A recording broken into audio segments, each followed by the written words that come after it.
Chapter 1029. A heart-wrenching scream filled the air as Park Shi-hoon's face made contact with the ground. 2 streams of blood spurted out from his nostrils, making him look battered and exhausted. Good. It was unknown who cheered, but immediately, cheers and shouts of praise rose and fell one after another. Clearly, Park Shi-hoon's actions earlier had aroused public anger. The few girls who were clamoring earlier no longer dared to shout. Instead, they glared at the crowd with eyes that seemed to be spitting fire. It was as if they were enemies who killed their fathers. Tang Zhang's impassioned speech did not touch their hearts in the slightest. They continued to do as they pleased. Jean Meiji stared blankly at the scene. This had never happened before. In the past, when they came to Huaxia, they were always welcomed with open arms. Initially, they were at a loss for what to do, but later, they got used to it. No matter what they did, the Huaxia people would still treat them like gods. They were even more important than their ancestors and parents. In the beginning, they were very careful as they were afraid of offending the huge Huaxia market. However, they later realized that their worries were unnecessary.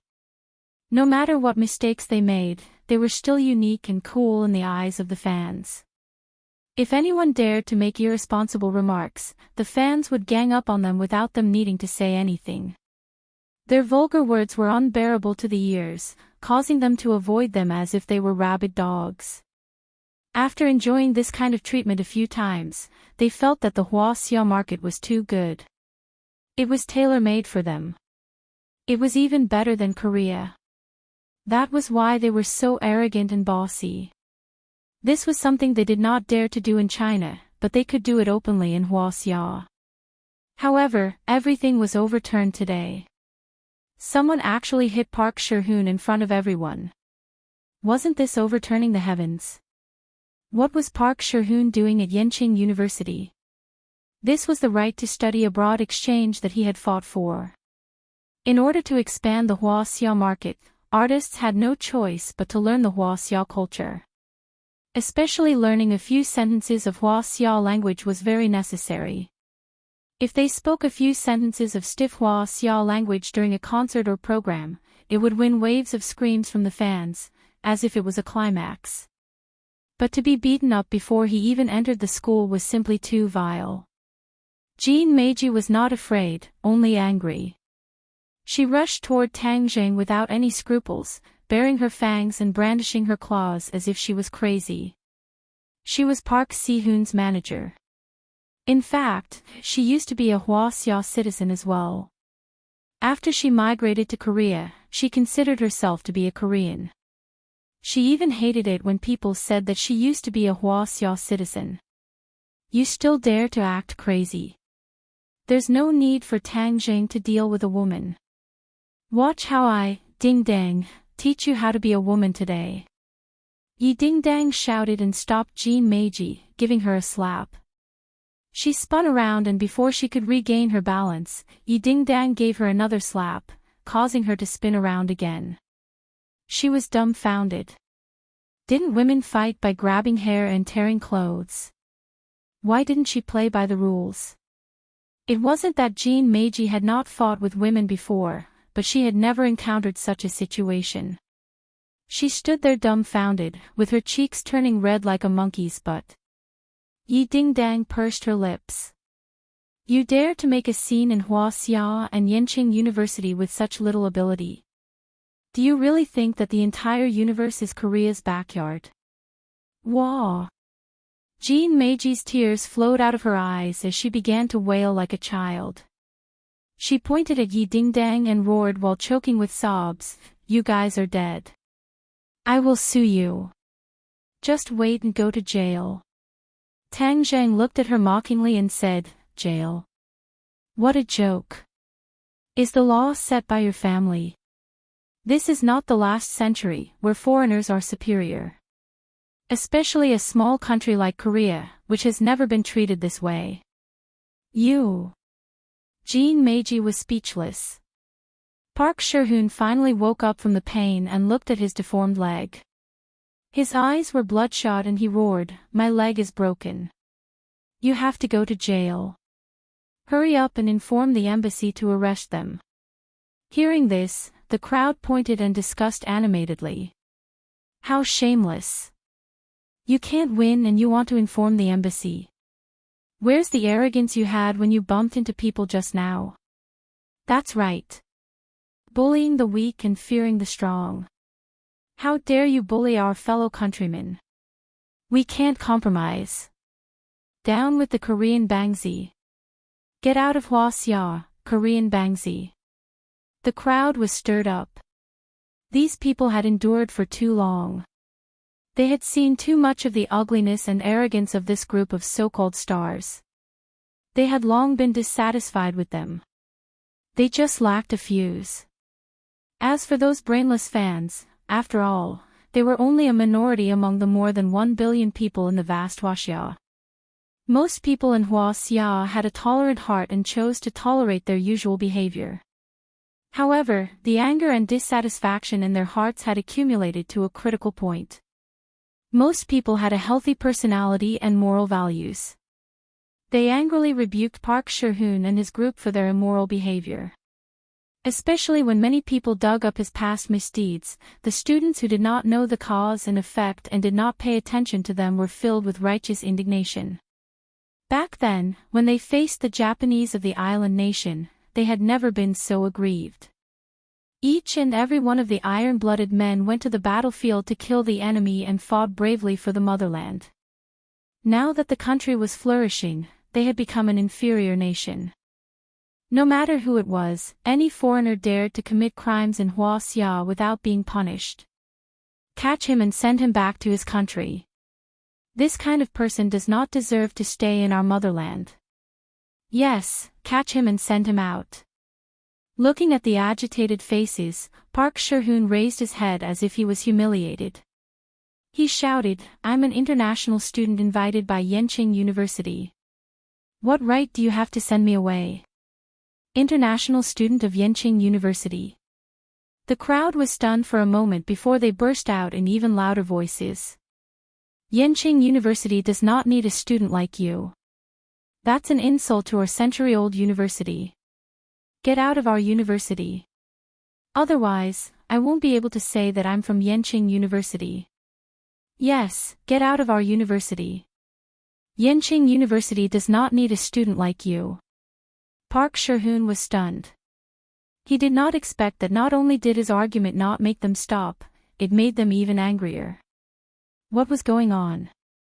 Why was it so different from what he had seen before? At this moment, a group of security guards walked over from the crowd. The leader was a middle-aged man. "What are you doing?" the man asked with a solemn face. Jean Meiji acted as if she had seen her savior. Ignoring the pain on her face, she grabbed the man's hand and said excitedly, "Vice Principal Pang, you came at the right time. Today, our Seo-hoon Oppa came to report to school, but we encountered this group of lawless and arrogant people. Look at how badly we were beaten up. Even Oppa's leg was broken. Hurry up and catch them and throw them in jail." Vice Principal Pang was shocked. His face was as dark as the sky before a storm. He looked around and asked sternly, "Who is so cruel to do this to an international friend?" No one answered him. Instead, they looked at him with ridicule. Some people began to whisper among themselves. "Who is this person? That woman called him vice principal. I don't think there's such a person in our university. You're ignorant. I'm in the student union. I've heard that there will be a vice principal this semester. I heard that he's a returnee from overseas. Then this is bad. A new official sweeps clean, won't Tangjing be punished?" Vice Principal Pang was pleased with himself when he heard the discussions. He had just been appointed, and he had indeed made drastic changes. If he didn't punish the chicken to warn the monkey, who would be afraid of him in the future? Vice Principal Pang studied abroad in Korea for many years. Later on, he became a teacher in a high school in Korea and rapidly rose to the position of vice principal. Initially, he had never thought of returning to China. But now that he saw Huaxia rising up, he was tempted. After all, a small country like Korea was not as good as China, and his development potential was limited. Therefore, through various connections and various operations, he finally managed to get the position of vice principal of Yenjing University after a lot of effort. He was the one who invited Park Si-hoon. As his first action, he hoped to use Park Si-hoon's influence to attract more young people to apply to Yenjing University. He wanted to use this opportunity to expand his influence in Yenjing University. He was delayed by some matters today, so he was a little late to welcome Park Si-hoon. He never expected that something like this would happen. Naturally, he was shocked and furious. How dare someone hit someone he invited? Wasn't this a slap to his face? How could he tolerate this? He had to punish the chicken to warn the monkey. Wasn't this just a chicken? Who hit him? Come out! Vice Principal Pang roared with his hands on his waist and his belly bulging. I hit him. Tang Zheng took a step forward and said indifferently. He didn't take a new principle to heart. Moreover, everything was about reason. These Koreans were clearly in the wrong, so why should he be afraid of them? Vice Principal Pang was arrogant as he coldly looked at Tang Zheng and said, You don't have the slightest bit of remorse for hitting someone, and you're still so arrogant. Which class are you from? I'm a second-year student of Yenjing University's Archaeology Department, Tang Zheng. Tang Zheng replied without batting an eyelid. Archaeology Department, second year. Humph, how arrogant. How did Yenjing University produce a student like you? Do you know what kind of behavior this is? I just beat up a few self-righteous Koreans who dare to not treat Chinese people as people on Chinese soil. Since the other party was not prepared to speak properly, Tang Zheng did not hesitate to retaliate. Audacious! You're slandering an international friend and tarnishing the country's image. Can you bear this responsibility?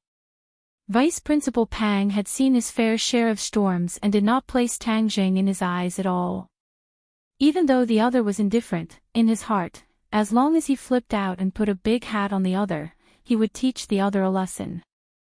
Then, the other would definitely be uneasy and kneel down to beg for mercy. Tang Zheng flung his lips and snorted, You think you're worthy of mentioning the country's image? Chapter 1030. Vice Principal Pang's face turned red as he roared, You're Tang Zheng, right? Not only did you disregard the law, but you also dared to talk back to me. As the vice principal, I can tell you right now that Yenjing University doesn't need students like you. Tang Zheng sneered, Is that so? Yes. Yenjing University doesn't need students like you who disregard the law, disrespect, and violence. Just you wait to be expelled. Vice Principal Pang's voice became louder and louder. It was even a little shrill. It seemed that this was the only way to show off his power. I also hit someone. Expel me too. Fang Shishir stepped forward and stood beside Tang Zheng. Her face was full of anger. Seeing her beloved being wronged, one could imagine the anger in her heart. I also hit someone. Expel me if you dare. If you don't expel me, you're a coward. Yidingdang's small face was red from anger. She wanted nothing more than to punch Vice Principal Pang in the face. Vice Principal Pang was dazzled by the two beauties who stepped forward. They were too beautiful. If it were any other time, he would definitely hold their hands and teach them. However, Yidingdang's clamor put him in an awkward position. If he didn't expel them, he would be a coward. He didn't want to be called a coward on his first day as a new official. He was about to passionately reprimand them to let them know their mistakes. However, he didn't expect someone to come out of the crowd. The person's body was as tall as a mountain. He shouted angrily, I also hit someone. Expel me too. Tang Zheng turned his head and looked. It was his second brother, Sinosaurus. Sinosaurus and the others were also welcoming the new students. When they heard the commotion, they ran over and happened to see this scene. Blood rushed to his head and he didn't hesitate to stand up for his brother. Vice Principal Pang looked at Sinosaurus in shock. "Don't be funny. You clearly squeezed in from the back. How could you be the one who hit someone?" Before he could figure out the situation, he saw two people squeezing in. Wang Shiji and Zhou Yan had a tacit understanding and said in unison, "I also hit someone, you should fire me too." Vice Principal Pang's face darkened. He finally understood that these people were in cahoots with Tang Zheng. They were here to kick up a fuss and embarrass him. Who was Vice Principal Pang? How could such a scene scare him? Therefore, he said in a deep voice, "All right, since you've admitted it, then wait for the school's punishment. Yanqing University doesn't need students like you." As soon as his voice fell, a few more people squeezed in, but they were all beautiful girls. Each of them was like a fearless warrior, standing behind Tang Zheng without hesitation, and said in a loud and resonant voice, "I also hit people, you should fire me too." Tang Zheng looked at them gratefully. They were Yi Dingdong's roommates.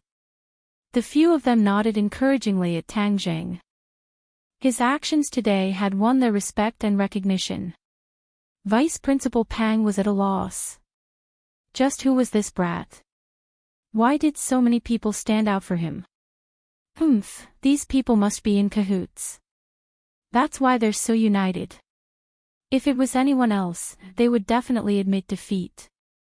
But I've seen all sorts of storms. You guys are too inexperienced to play such tricks in front of me. Vice Principal Pang snorted in disdain. All right, since that's the case, I'll fulfill your wishes. Vice Principal Pang roared majestically.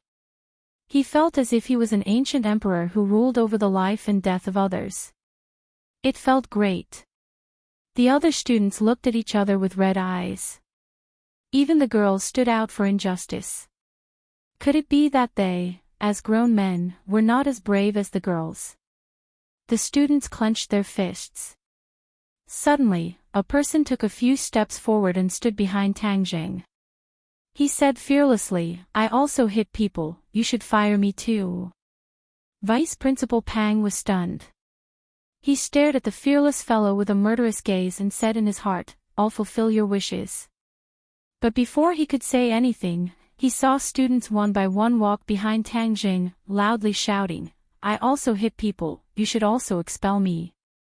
The crowd was stirred up, and their voices rose and fell one after another. This was the most sincere expression of emotion as a student, an instinctive support, but often many people would scoff at it and disdain it. But seeing hundreds of people working together to support Tang Zheng, one would know who was right and who was wrong, and what was the will of the people. When the new students reported in, there were many parents accompanying them. When they saw this scene, they couldn't help but feel excited. It was as if they had returned to their youthful days. The edges and corners that had been worn away by life over the years seemed to have grown back. With a red face, they said to their children, "Do you see? This is the spirit of the university. Learn from your seniors." Many of the new students were boiling with passion. They threw down their suitcases and rushed behind Tang Zheng. They shouted, "I also hit people, you should fire me too." When the parents saw their children's actions, they didn't blame them. Instead, they revealed gratified expressions. Most Huaxia people had such genes and blood in their bones. They just needed an opportunity to trigger it. There was no doubt that this accidental incident had become a trigger, arousing their long-hidden hot blood. Vice Principal Pang was dumbfounded. He looked at the scene in disbelief. He never expected the students to be so united. This kind of strength made his heart tremble. He felt a long-lost fear. However, he immediately suppressed this absurd thought. His face darkened, and he thought to himself, fanning the flames, "These students can't be allowed to stay. The law doesn't punish the majority of the people. As long as I tell them the pros and cons, these people will naturally know to be afraid." But he couldn't see the people behind him. His voice couldn't be heard. Suddenly, he had an idea. Suddenly, he saw the Mercedes-Benz and quickly climbed up to the roof of the car. Looking down at the crowd, he waved his hand and shouted, "Quiet, everyone, be quiet. Listen to me. I know that most of you are good students.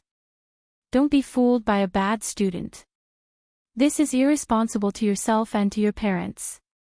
Everyone, disperse, disperse. We were not bewitched by others. We have our own judgment and sense of right and wrong. We are doing this to be responsible for ourselves and our parents." Someone refuted loudly. "That's right. I make my own decisions. It's not up to you to tell me what to do. Get lost. Yenching University doesn't need a leader like you." That's right. This kind of leader is the shame of Yenching University. He's helping outsiders to suppress his own students. Shameless. Vice Principal Pang panicked when he heard the complaints.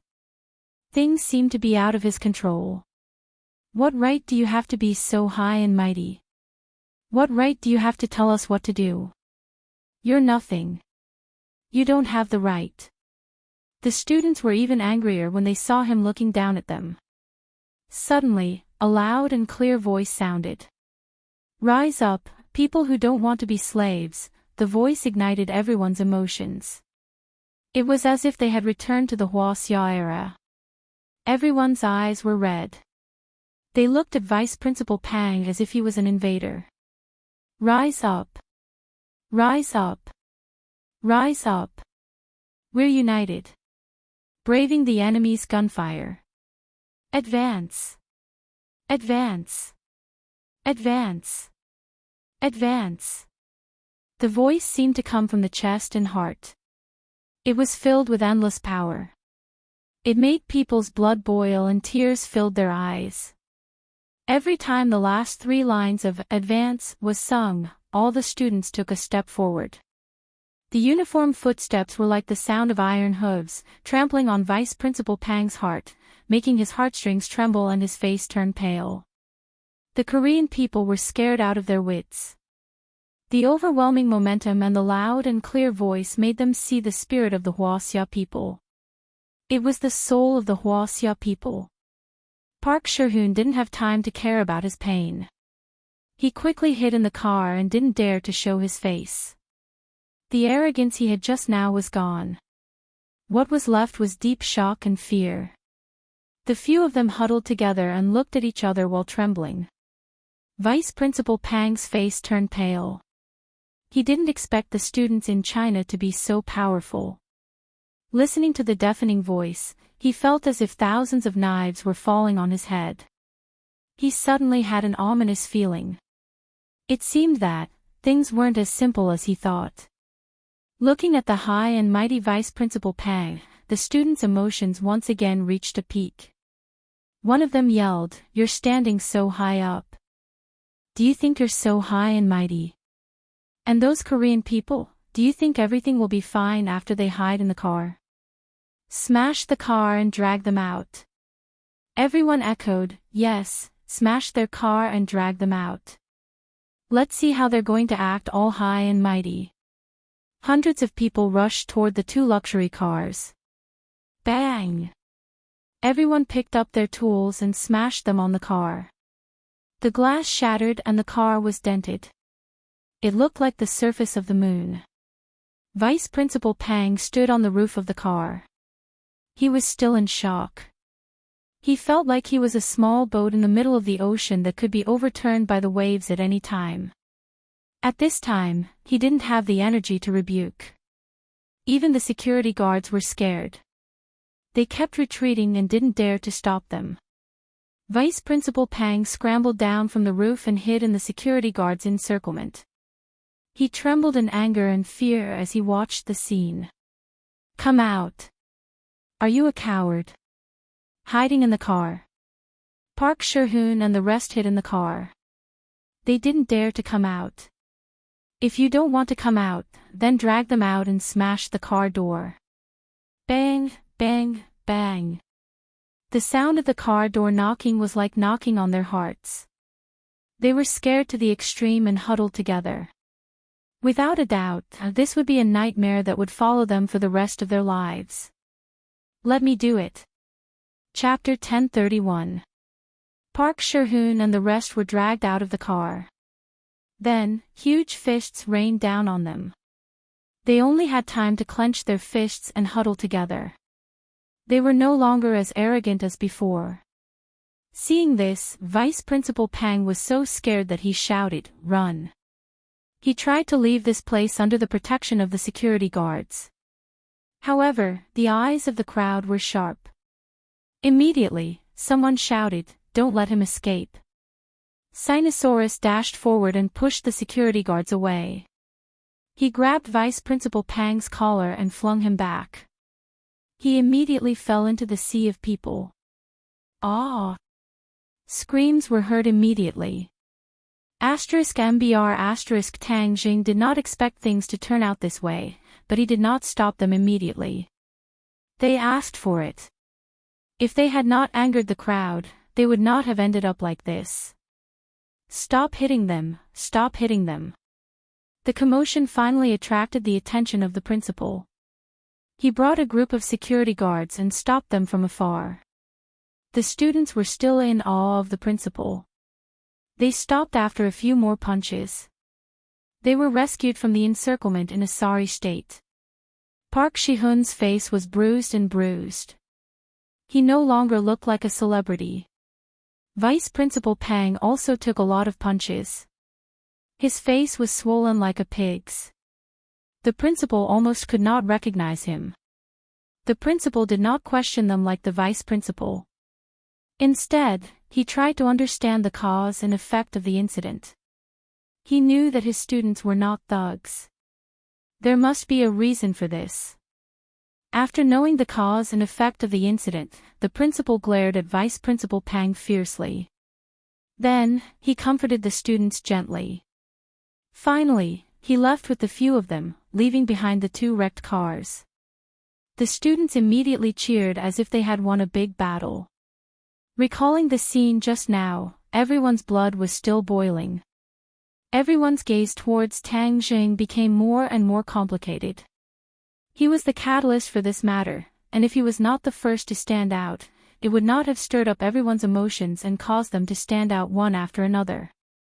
Everyone gradually realized that unity was strength, and the reactionaries were paper tigers. As long as everyone was united, they could crush them in minutes. Vice Principal Pang walked away, relieved that he had survived.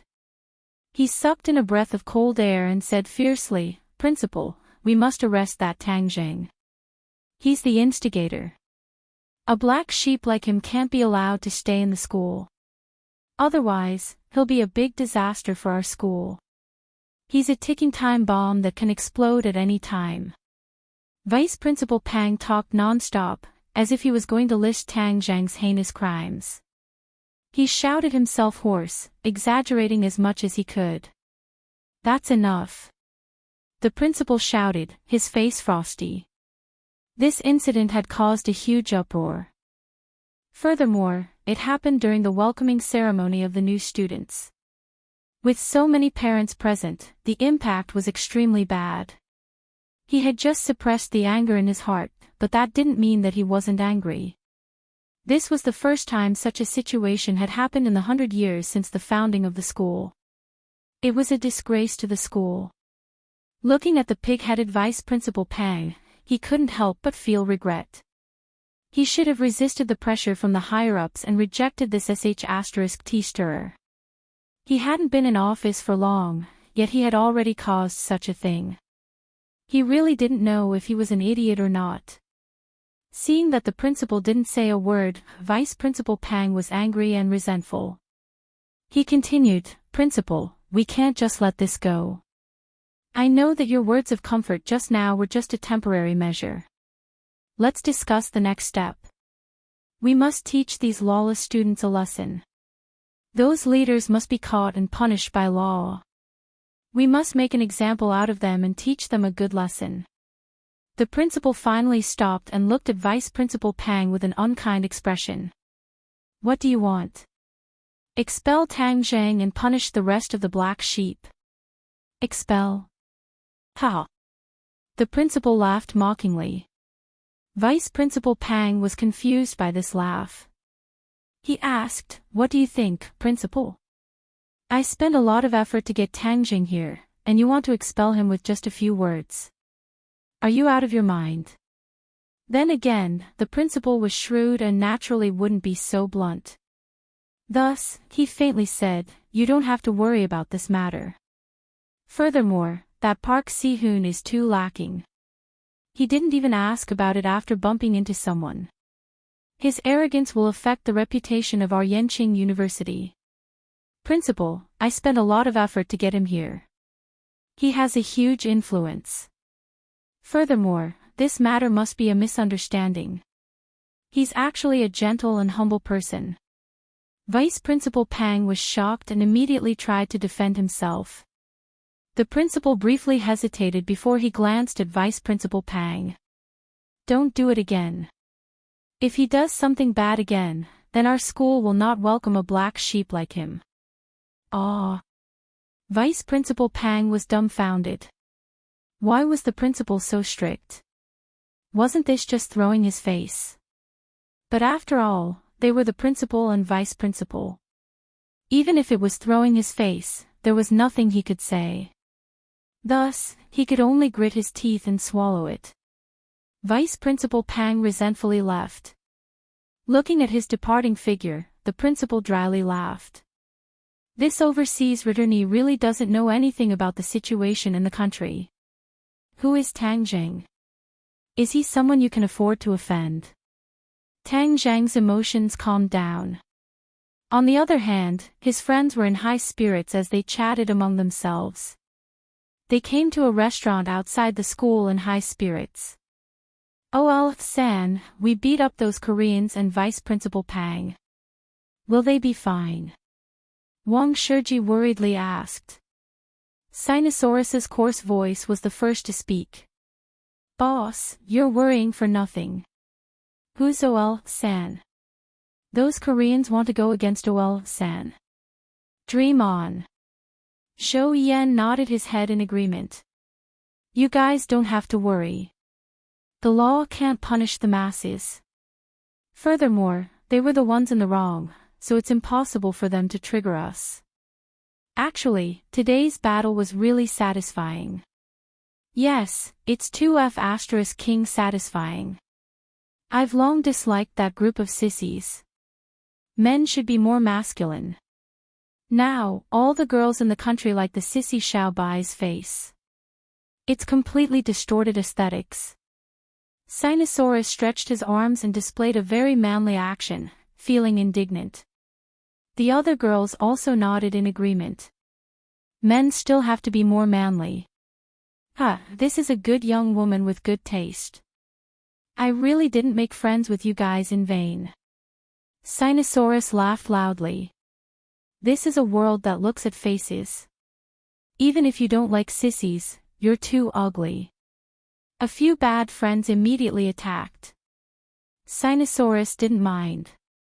You guys are just jealous. I already have a girlfriend, so I'm not afraid of you guys attacking me. After saying that, he hugged his girlfriend with a complacent look on his face. OL3, we were shocked when we heard that you weren't going to school anymore. Now that you're back, our dorm mates can be together again. Wang Shiji changed the topic. Tang Zhang gave his roommates a deep look. He had already imparted the cultivation method to them, allowing them to benefit a lot. Even though they were not as fast as Fang Shishir and the others, they still had a small harvest.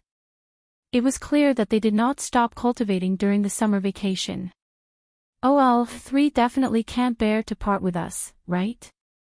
Sinosaurus said. Tang Jing nodded his head and said with a smile, yes, the school is a peaceful harbor. Actually, school life is really not bad. I'll try to stay in school for a while longer. Zhou Yan said, OL3 is a busy person. Anyway, when you have nothing to do, just come back and see us brothers. That's for sure. Oh right, have you guys heard? Goddess Tang Linger is coming to Beijing for a concert. Sinosaurus suddenly lowered his voice and winked. Really? Wang Shiji was shocked and full of interest. Tang Linger is too beautiful, and her singing is also very good. Although she hasn't been in the industry for long, she already has a lot of fans. I'm afraid the concert tickets must be very expensive. After saying that, his expression darkened. His family condition was the worst in the dorm, so he usually scrimped and saved. Naturally, he didn't have any money left to watch the concert. Tang Zheng was stunned for a moment. Linger's popularity was already so high. Even his roommates had become her fans. Sigh, I asked around earlier. The tickets for Tang Linger's concert are very popular. Many people in our school were the first to buy tickets online, but later on, there were no tickets to buy at all. I heard that they could only buy tickets at a high price. Sinosaurus said with a face of disappointment. Zhou Yan thought for a while and said, I'll think of a way to see if I can get a few tickets, but I don't dare to make any guarantees. We want to see it too. The other girls joined in the fun. There are so many beautiful girls at the concert. We can't let you boys go alone. Otherwise, those girls will be too dangerous. Zhou Yan had a difficult expression on his face. Now that the tickets are so tight, I can't guarantee that I can get so many tickets. OL3, are you going? Sinosaurus asked, speaking of which, you and Tang Linger are both surnamed Tang. 500 years ago, you were even a family. Yi Dingdang and Fang Shishir looked at each other. Yi Dingdang was about to speak, but was stopped by Fang Shishir with her eyes. The relationship between Tang Zheng and Tang Linger was not known to many people, so there was no need to make it public. Yi Dingdang swallowed her words. Tang Zheng coughed dryly and said, I'll think of a way. The others' eyes lit up as they asked, OL3, you have a way? Maybe, I'll do my best. Tang Zheng did not know if there were still tickets for the concert, so he could only call Linger later to ask. Haha, that's great. OL3's methods are wild, so he definitely has a way. The excitement of the few of them was beyond words. OL3, let me tell you, Tang Linger is very beautiful, just like Ding Dang and Shishir. They are all great beauties, just different types. Sinosaurus's eyes lit up as he introduced, aren't we great beauties too? The other girls glared at him, scaring Sinosaurus so much that he shrank his neck and quickly tried to salvage the situation. Of course you're beautiful, you're like fairies descending to the mortal world. These words really go against my heart. The few of them rolled their eyes. After lunch, the few of them immediately threw themselves into the work of welcoming the new students. Tang Jing attracted the attention of countless people. Many people pointed at him from afar or gave him a thumbs up. Among them, there was no lack of new female students who had witnessed the scene. They frequently cast flirtatious glances at Tang Jing. Ding Ling Ling. Chapter 1032. It was Du Qifeng who called him. Mr. Du, what's the matter? Hearing Du Qifeng's anxious voice, Tang Jing went straight to the point. Mr. Tang, I wouldn't have bothered you if it wasn't so urgent, Du Qifeng said in fear and trepidation. Tang Jing nodded secretly and asked, the king of medicine should have gone to your house. How is your wife? That's why I'm calling. Alas, I can't explain it clearly in a few words. Let the senior king of medicine explain it to you. Du Qifeng sighed and said wearily. Master. The king of medicine's voice came. Tang Zheng had been used to this cheap apprentice's name. He asked, King of medicine, what's the problem? Master, Mrs. Du's condition is very strange. I've controlled her condition after taking medicine, but it flared up again the next day, and then it became more and more serious. The medicine didn't work at all. The king of medicine's voice was a little low. He was very interested in difficult and complicated diseases, and he had conquered many difficult and complicated diseases. However, the situation this time made him a little confused, so he had to call Tang Jing for help. Oh. Tang Zhang's head sank. If the king of medicine couldn't do anything, then what kind of strange disease did Mrs. Du have? Master, I don't know what to do. Can you come here? The king of medicine found it difficult to speak, and he was a little ashamed. Hearing this, Tang Zhang's curiosity was aroused. He asked, "My treatment skills are not as good as yours. If you can't do anything, I may not be able to do anything." Master. Madame Du doesn't seem to be sick. The medicine king stuttered, hesitating to speak. Tang Zhang moved his head and frowned. He asked, "If she doesn't seem to be sick, then what is it?" "I don't know, but it's a little similar to the folklore about being possessed by evil spirits. I'm not sure. After all, there's no scientific basis for this kind of thing, and I've never seen it before." The king of medicine's voice also lowered, as if he was not confident in his judgment. Tang Zhang was a cultivator. He knew very well that not everything in the world could be explained by current scientific knowledge. Being possessed by evil spirits was not something that was fabricated out of thin air. The phone was transferred to Du Qifeng again. Du Qifeng anxiously begged, "Young Master Tang, I know this is too much, but for the sake of my wife's life, I really beg you. You are my last hope." Tang Zhang had thought that the king of medicine would be able to cure him, but now it seemed that he was too optimistic. Moreover, Du Qifeng had helped him before, so he couldn't stay out of this matter no matter what. Now that school had just started, there was not much to do, so he could take the opportunity to go to Du Qifeng's house. "Okay, send me the detailed address. I'll be there today." Du Qifeng was overjoyed and said gratefully, "Thank you, young Master Tang. Thank you so much. I'll book a plane ticket for you right away." "You don't have to book a plane ticket. I have a way to get there." Tang Zhang declined Du Qifeng's kindness. Since he could fly freely on his sword, he realized more and more the convenience of flying on his sword. It was faster than taking a plane, and he didn't have to wait for a plane. He could stop and go as he pleased. Du Qifeng didn't get to the bottom of it and quickly told him the address. His house was in Shanghai, which was not too far from Beijing. It would take nearly 2 hours by plane. Tang Zhang estimated that he could get there in more than an hour. He didn't leave in a hurry, but dialed Ling Er's phone first. The girl was very excited when she received the call from Tang Zhang. She jumped up and said, "Master, you finally called Ling Er." "Ling Er, are you tired from the concert rehearsals?" Tang Zhang asked with concern. "I'm tired, but after receiving Master's call, Ling Er is not tired at all. I'm full of energy again, hee." Ling said excitedly. "If you're tired, then rest. Don't tire yourself out, okay?" Yes, Ling knows." "Ling Er, do you still have tickets for your concert?" "Tickets? I don't know. I'll ask." After saying that, her voice came from the phone, "Sister Aimi, do you still have tickets for my concert?" "My lady, the tickets for your concert are selling like hot cakes. The tickets online have long been sold out," Aimi said happily. Ling Er's mouth flattened and said, "Is there no other way? Do you have a friend who needs tickets?" "Master does." Aimi quivered and quickly said, "Yes, of course." What a joke.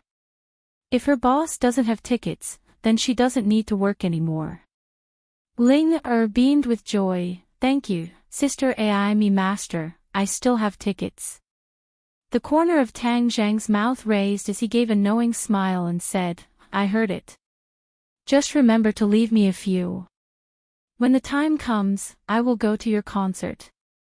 "Really? Ling was surprised and happy. Master, don't worry. Ling will practice harder. I won't disappoint Master.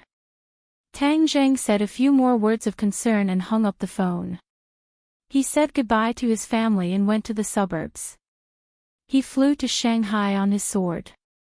After passing through the thick clouds, Shanghai was right below him. He landed in the suburbs. He took a taxi and went straight to Du Qifeng's house.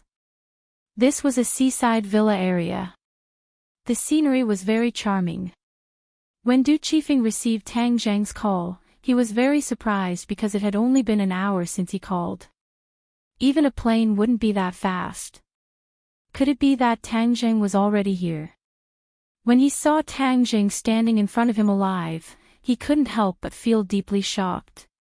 He couldn't believe his eyes and asked, "Young Master Tang, how did you get here so quickly?"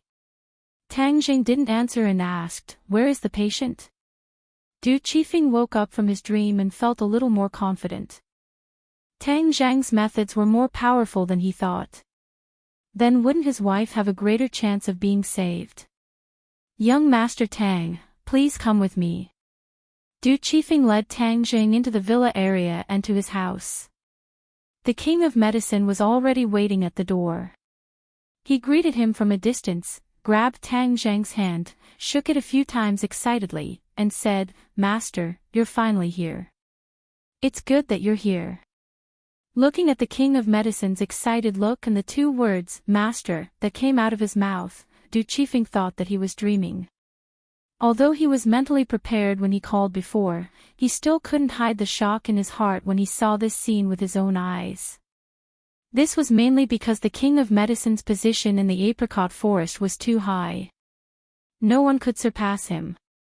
Now seeing him call Tang Zheng master sincerely, no matter who it was, they would have the same feeling in their hearts. "Thank you for your hard work." Tang Zheng nodded to the king of medicine. He personally contacted the king of medicine some time ago and told him about Du Qifeng. That was why he came to Shanghai. Otherwise, with Du Qifeng's reputation, he couldn't even see the king of medicine. "It's not hard, it's not hard." The king of medicine quickly shook his head and said bitterly, "I'm ashamed. I originally thought that the medicine would cure the disease, but I didn't expect it to be so different from what I imagined. Until now, I still haven't determined what disease she has." This was a situation he had never encountered before. Naturally, he was very distressed. "Let's go see the patient first." Tang Zheng recalled that Qin Baishan's wife had been possessed by the evil spirit in the Millennium Blood Jade, so he wasn't too worried. "Young Master Tang, king of medicine, please come in." Du Qifeng came to his senses and quickly opened the door. He respectfully invited them in and went straight to his wife's room. After pushing the door and entering, Tang Zheng saw a person standing in front of the window sill. When she heard the sound, she turned her head. It was the face of a middle-aged woman. She was well-maintained and full of charm. She glanced at Tang Zheng lightly and said to Du Qifeng, "Qifeng, who is this?" Tang Zheng frowned. This person looked no different from a normal person. She didn't seem to be possessed. "Let me introduce you. This is young Master Tang, and this is my wife." Du Qifeng quickly introduced them. Tang Zheng nodded slightly. "Mrs. Du, nice to meet you." Madame Du responded politely. Tang Zheng glanced at Mrs. Du suspiciously, but still couldn't find any clues. He couldn't help but look at Du Qifeng and the king of medicine. "Mrs. Du, you should rest first." Du Qifeng closed the door and whispered to Tang Zheng, "Young Master Tang, when she's not ill, she's no different from a normal person. Once she's ill..." His face became a little pale and he glanced at the king of medicine. Senior king of medicine has seen it. It's really strange. What kind of evil technique is this? Du Qifeng thought for a while and organized his words. "It's as if she's a different person. It's a strange feeling. I've lived with her for decades, so I know it very well.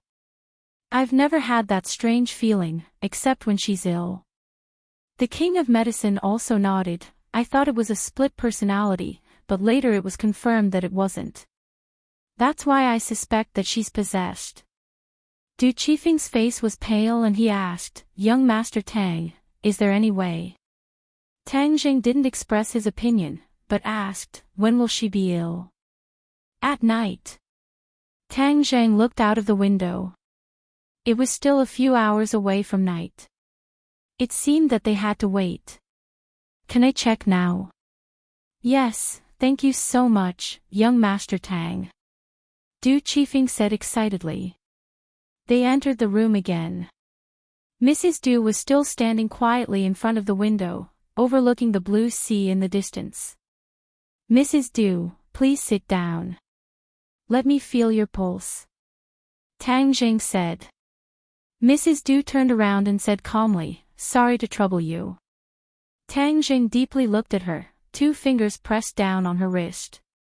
Her pulse was very strong, but Tang Jing knew very little about the pulse, so he could not determine if there was a problem, so he urged his true qi, and a trace of true qi flowed from her wrist, along her meridians, into her body. Now Tang Zhang's control of genuine qi had reached the peak, so he didn't have to worry that the genuine qi would hurt the patient as before. Even the patient herself wouldn't notice anything strange with the trace of genuine qi. This was a big advantage of his increasingly excellent skills. Seeing him feel her pulse, Du Qifeng's heart was in his throat. He didn't know what the result would be. Chapter 1033. Tang Zheng let go of his hand, his eyebrows tightly knitted together. Mrs. Du looked at him with a bitter smile and said, Young Master Tang, is there any cure for my illness? Tang Zheng stared at her and shook his head slightly. It's too early to say. He found that the vitality in her body was very weak, but he couldn't find the root of the illness. A touch of disappointment flashed in Du Qifeng's eyes. Young Master Tang, please go to rest first. We'll try again in the evening. They left the room. Tang Zhang and the King of Medicine went back to the room.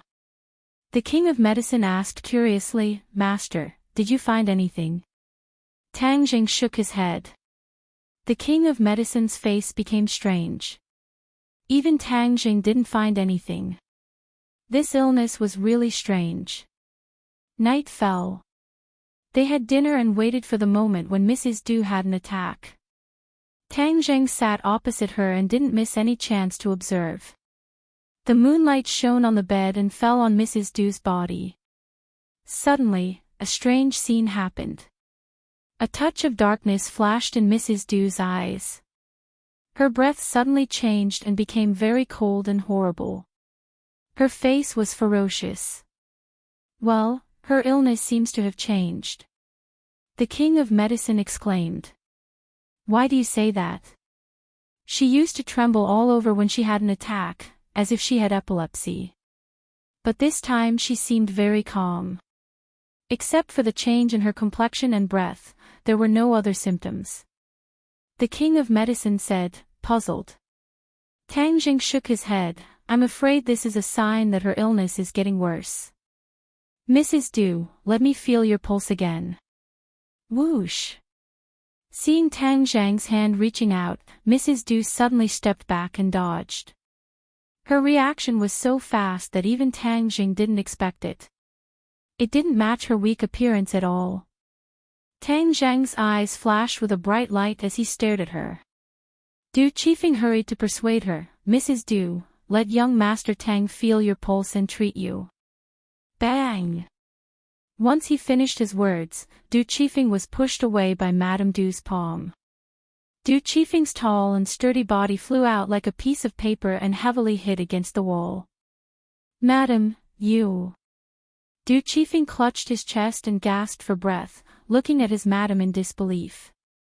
Madame Du's eyes flashed with a cold light as she coldly glanced at Du Qifeng. Then, she stared at Tang Jing with an unkind expression. Her voice changed quite a bit as it became the voice of another woman. It was very sharp and gave people a feeling of fear. Who are you? Tang Jing stared at her and asked, Who are you? You don't have the right to ask for my name, Madame Du said arrogantly. Du Qifeng and the King of Medicine were dumbfounded when they heard the conversation between the two. It was as if they were two completely different people. Madam, what's wrong with you?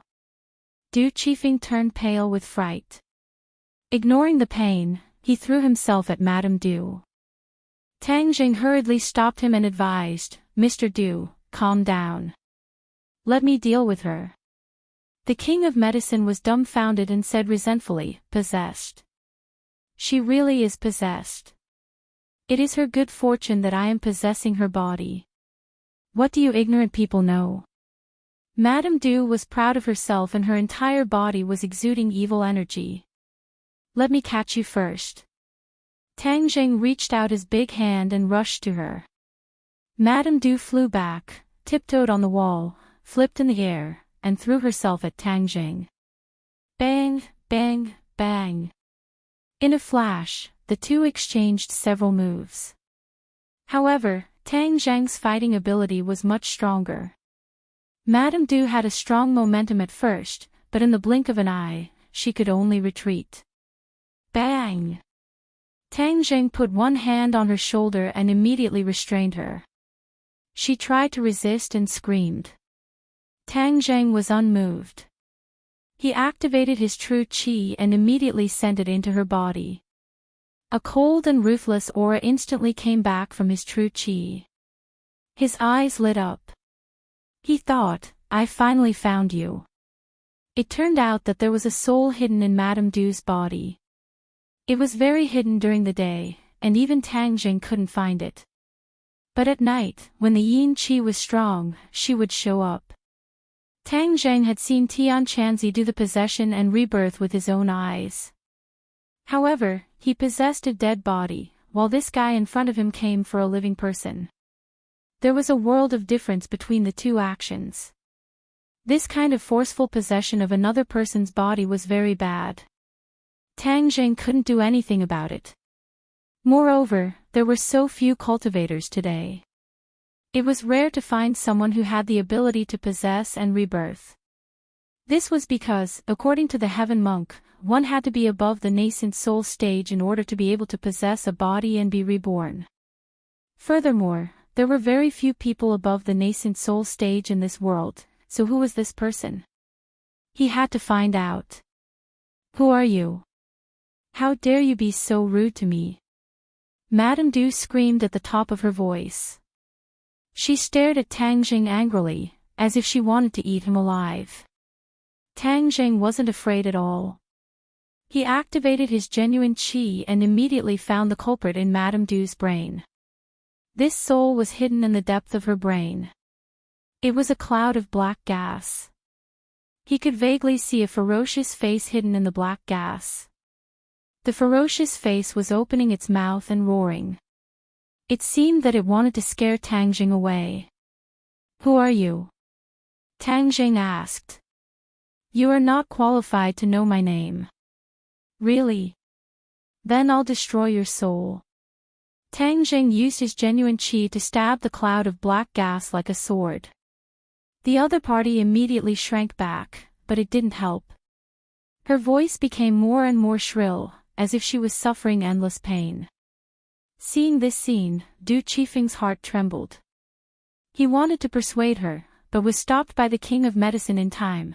Director Du, if you want to save your wife, don't disturb my master. Du Qifeng was resentful. He was as anxious as an ant on a hot pan, spinning around in circles. I'll talk. Mrs. Du seemed to be unable to endure the torture and finally compromised. I escaped from the prehistoric heavenly tomb. Prehistoric heavenly tomb. Tang Jing was shocked. What does this have to do with the prehistoric heavenly tomb? After the restrictions of the prehistoric heavenly tomb were completely broken, many of the creatures or magic treasure that were imprisoned in the prehistoric heavenly tomb took the opportunity to leave that damned place and regain their freedom. What? Tang Jing was shocked. He was actually one of the people who knew about this matter. Back then, in order to regain his freedom, the 100 Transformation Star Lord had broken through the restrictions of the Bujo Mountain, which was equivalent to breaking through all the restrictions of the prehistoric heavenly tomb. That was why the thundercloud beast was able to leave the prehistoric heavenly tomb as it pleased. However, the side effect was that without the restrictions, any living being could leave the prehistoric heavenly tomb. Back then, he, Tian Chanzi and the others had personally seen tens of thousands of rays of light soaring into the sky. Tian Chanzi had once said that those rays of light were countless magic treasures or in generals. In any case, they were living beings imprisoned in the prehistoric heavenly tomb. The people buried in the prehistoric heavenly tomb were all experts from the ancient era. Due to that restriction, the souls of these people did not enter the cycle of reincarnation, but were instead imprisoned in the prehistoric heavenly tomb. After tens of thousands of years, these souls interacted with the Yin Qi, and in the end, many of them became Yin generals. They lost their nature and became bloodthirsty people. Back then, Tang Zheng had met this kind of Yin general.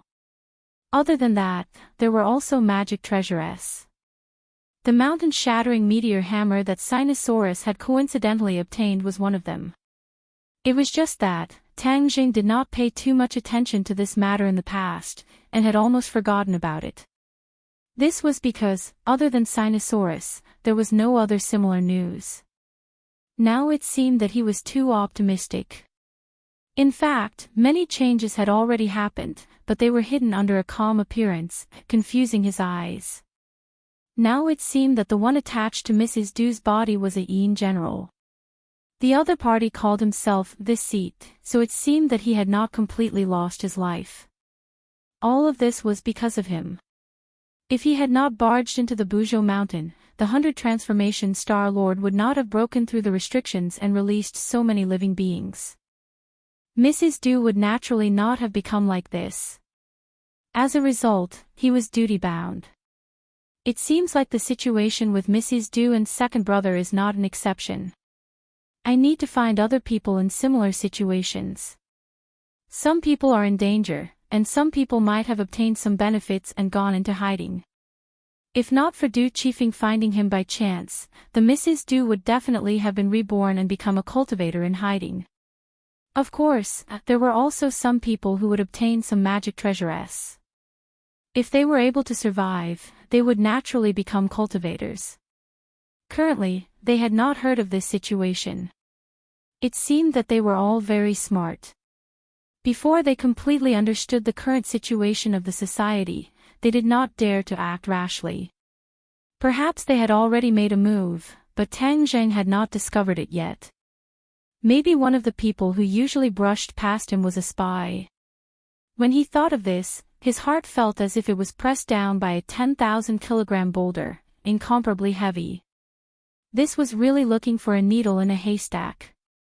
There was no definite target at all. It was even more difficult than dealing with a High Lord. Seeing his expression become extremely ugly, Du Qifeng finally could not hold it in and asked anxiously, "Young Master Tang, how is the situation?" "Don't worry, I can cure her." Tang Zheng regained his senses and stared at Mrs. Du. "Since you came from the prehistoric heavenly tomb, then I will take you in and get rid of evil for the people." "How dare you!" Mrs. Du cried out sharply. "Humph, not to mention that you are an insignificant in general, even if you are a powerful character, I am not afraid in the slightest. You cannot threaten me in front of me," Tang Zheng said coldly. Just as he was about to cast a spell to destroy the other party's soul, he suddenly had a thought and changed his mind. "This matter started because of me. There are so many living beings, if I were to destroy their souls one by one, wouldn't that be a great sin? The Ksitigarbha Sutra emphasizes compassion, so I should also have a compassionate heart. Why don't I learn from Dizang of Goguryeo and convert them, which can be considered a merit?" Without a doubt, in order to suppress the Asura, he recited the Ksitigarbha Sutra every day. The effect on himself could not be underestimated, and his state of mind had undergone quite a bit of change. He had experienced too many massacres, and there was a lot of evil in his heart. After reciting the Ksitigarbha Sutra every day, the evil in his heart gradually decreased, and his state of mind became much calmer. Of course, this was an imperceptible change that even he himself did not notice. Mrs. Deuce seemed to be a little afraid, and understood that she was not his match. Seeing that he was about to make a move, she hurriedly begged for mercy. "Please let me go, I will never do this again." Chapter 1034. In the past, when Tang Jing recited the Ksitigarbha Sutra, there was no strange phenomenon, nor would there be golden Sanskrit words flying out of his mouth. However, when Ksitigarbha Bodhisattva recited, there was this scene. But this time, something like this happened, which surprised him. He immediately understood that his recitation day after day finally worked. His understanding of the Ksitigarbha Sutra had reached a new level, so he could reach this level. The Ksitigarbha Sutra has such power. It's incredible. Dizang of Goguryeo is really a genius. Chi Yu's voice suddenly sounded above Tang Zhang's head. The inner demon's voice followed. The Ksitigarbha Sutra is specially used to deal with souls. Do you think Suddenly, he realized something and stopped talking. Chi Yu also seemed to think of something and stopped talking at the same time. Tang Jing naturally heard the conversation between the two. His heart moved and he hurriedly calmed down. He quietly felt this mysterious feeling. Seeing the Sanskrit words fly into Madame Du's body, she immediately calmed down. The madness in her eyes and the ruthlessness on her face gradually faded. The King of Medicine and Du Qifeng looked at this scene in horror. For them, this was the work of immortals. After listening to Tang Zhang's recitation, even they themselves became calm. Du Qifeng, who was originally anxious, also calmed down a lot. What's going on?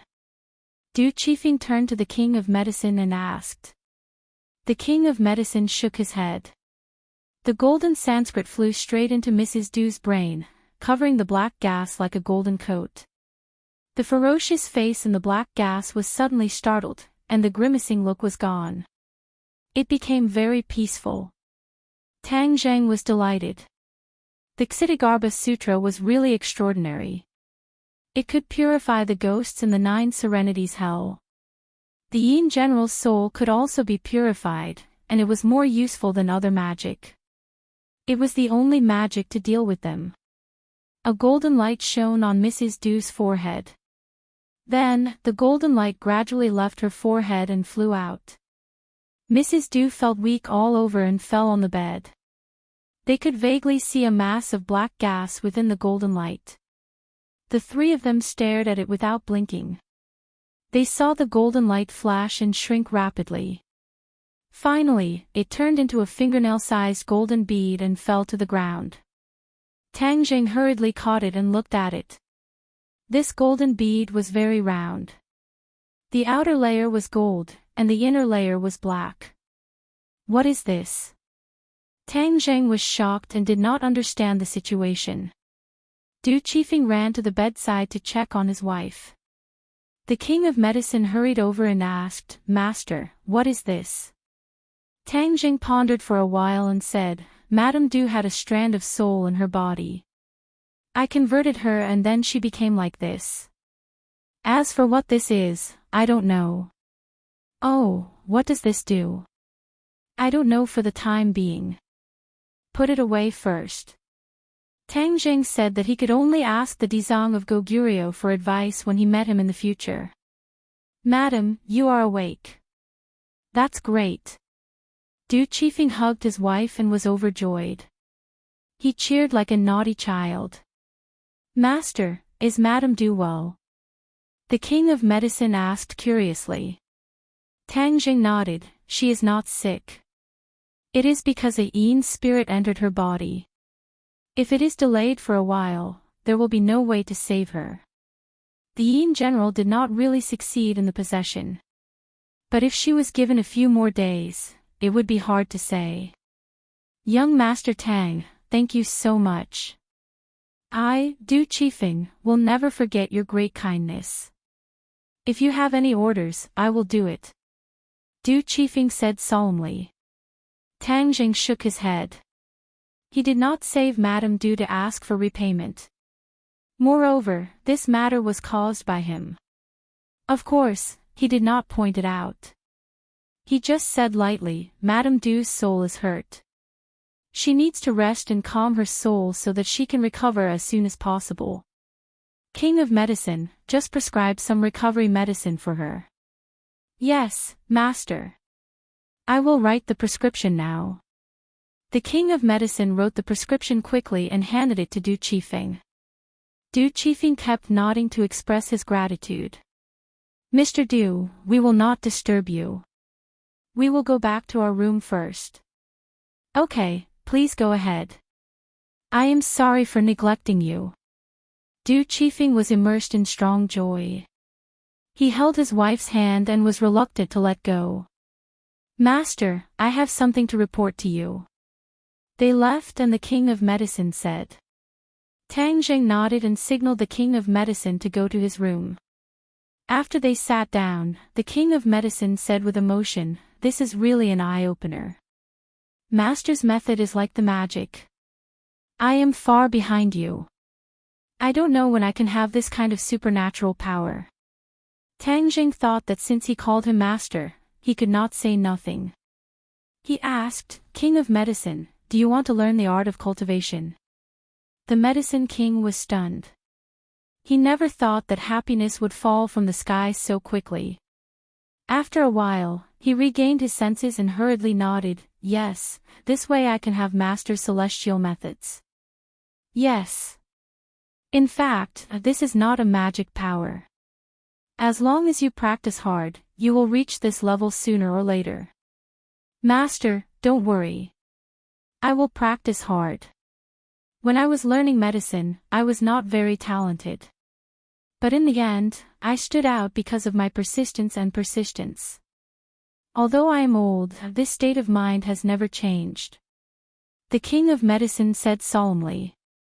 Tang Zheng nodded his head in gratification, but what you are learning is the art of healing the world. The only thing I have right now is the God-killing scroll. Its killing intent is too heavy and the wondrous intent technique was created specifically for women. So, wait a few days and I will teach you a suitable cultivation technique. There were many cultivation methods in the Langya Pavilion. He could only go there to find them. The King of Medicine quickly waved his hand and said, Master, don't worry. I am not a young boy. I am not that impatient. Actually, I am here to report the results of my recent research. Oh, there are results. Of course, through the research of the life-continuing pill and other pill recipes, our pharmaceutical factory has developed a new medicine. This new medicine can slow down a person's aging and prolong a person's life. Moreover, it can prevent many serious diseases. The Medicine King excitedly said. To any medical practitioner, developing such a powerful new medicine was undoubtedly a great merit. In the past, the King of Medicine did not dare to imagine that a medicine could have such a powerful effect. But after seeing the life-continuing pill, he found that everything was possible. Miracles really did exist. Tang Zheng did not think that the King of Medicine was exaggerating. He said encouragingly, the world will remember your kindness. The King of Medicine rubbed his hands and said somewhat embarrassedly, this is all thanks to Master. If not for the life-continuing pill and other prescriptions, would not have been able to develop this medicine. Don't be modest. This is all the result of your hard work. Now that the medicine has been sent to the relevant departments for testing, the results of our clinical trials are very good. After taking our medicine, every patient's condition has been improved and controlled. This new medicine will change the structure of the medicine market. It will really become a miracle medicine. The King of Medicine said excitedly. I will leave this matter to you. This is a good thing that will benefit the people. You must do it well and not make any mistakes. Master, rest assured. This old life of mine will fight to the death with this matter. It will definitely benefit more people. The King of Medicine patted his chest and said in high spirits. The final price of the medicine should not be too high. Do not be like the other black-hearted manufacturers. Tang Jing warned. The king of medicine looked at Tang Jing with sincere admiration and said, "Master is merciful. The people will remember your kindness." The king of medicine reported some key points in the research and development and then returned to his room. Tang Jing was not sleepy. Instead, he remembered the conversation between Qi Yu and the inner demons. He said with a smile that was not a smile, "Hey, the two of you, stop pretending to be mute. We haven't finished what we were talking about. Let's continue. What did we say?" "We didn't say anything." Qi Yu flatly denied. The inner demons also hurriedly echoed, "Yes, we didn't say anything. You must be hallucinating." Tang Jing said jokingly, "Oh, this is so rare. You guys are finally on the same page." Qi Yu and the inner demons were a little resentful, but they maintained a tacit understanding. Tang Jing was not so easily fooled. He said bluntly, "If it weren't for your reminder, I would have almost forgotten. In the end, the two of you are also souls. The Ksitigarbha Sutra is a spell that specializes in dealing with souls. Naturally, it will be effective on the two of you." "How is that possible? How can we be the same as ordinary souls?" The two of them hurriedly denied, "Don't let your imagination run wild. It's better to cultivate properly. This is the right path." "That's right, the danger you are facing now is even greater. Not only is there the Azure Dragon Palace, there are also the things that escaped from the prehistoric heavenly tomb. These are the most important things." Tang Jing remained unmoved. "I will take care of all of these things one by one, but the two of you have always been living in my body. This is not a solution. I don't want to bury a time bomb in my body." "Ah, what are you doing?" The two of them were shocked. In the past, they thought that they were strong enough that even Tang Jing was not strong enough, so they did not have to worry too much about his methods.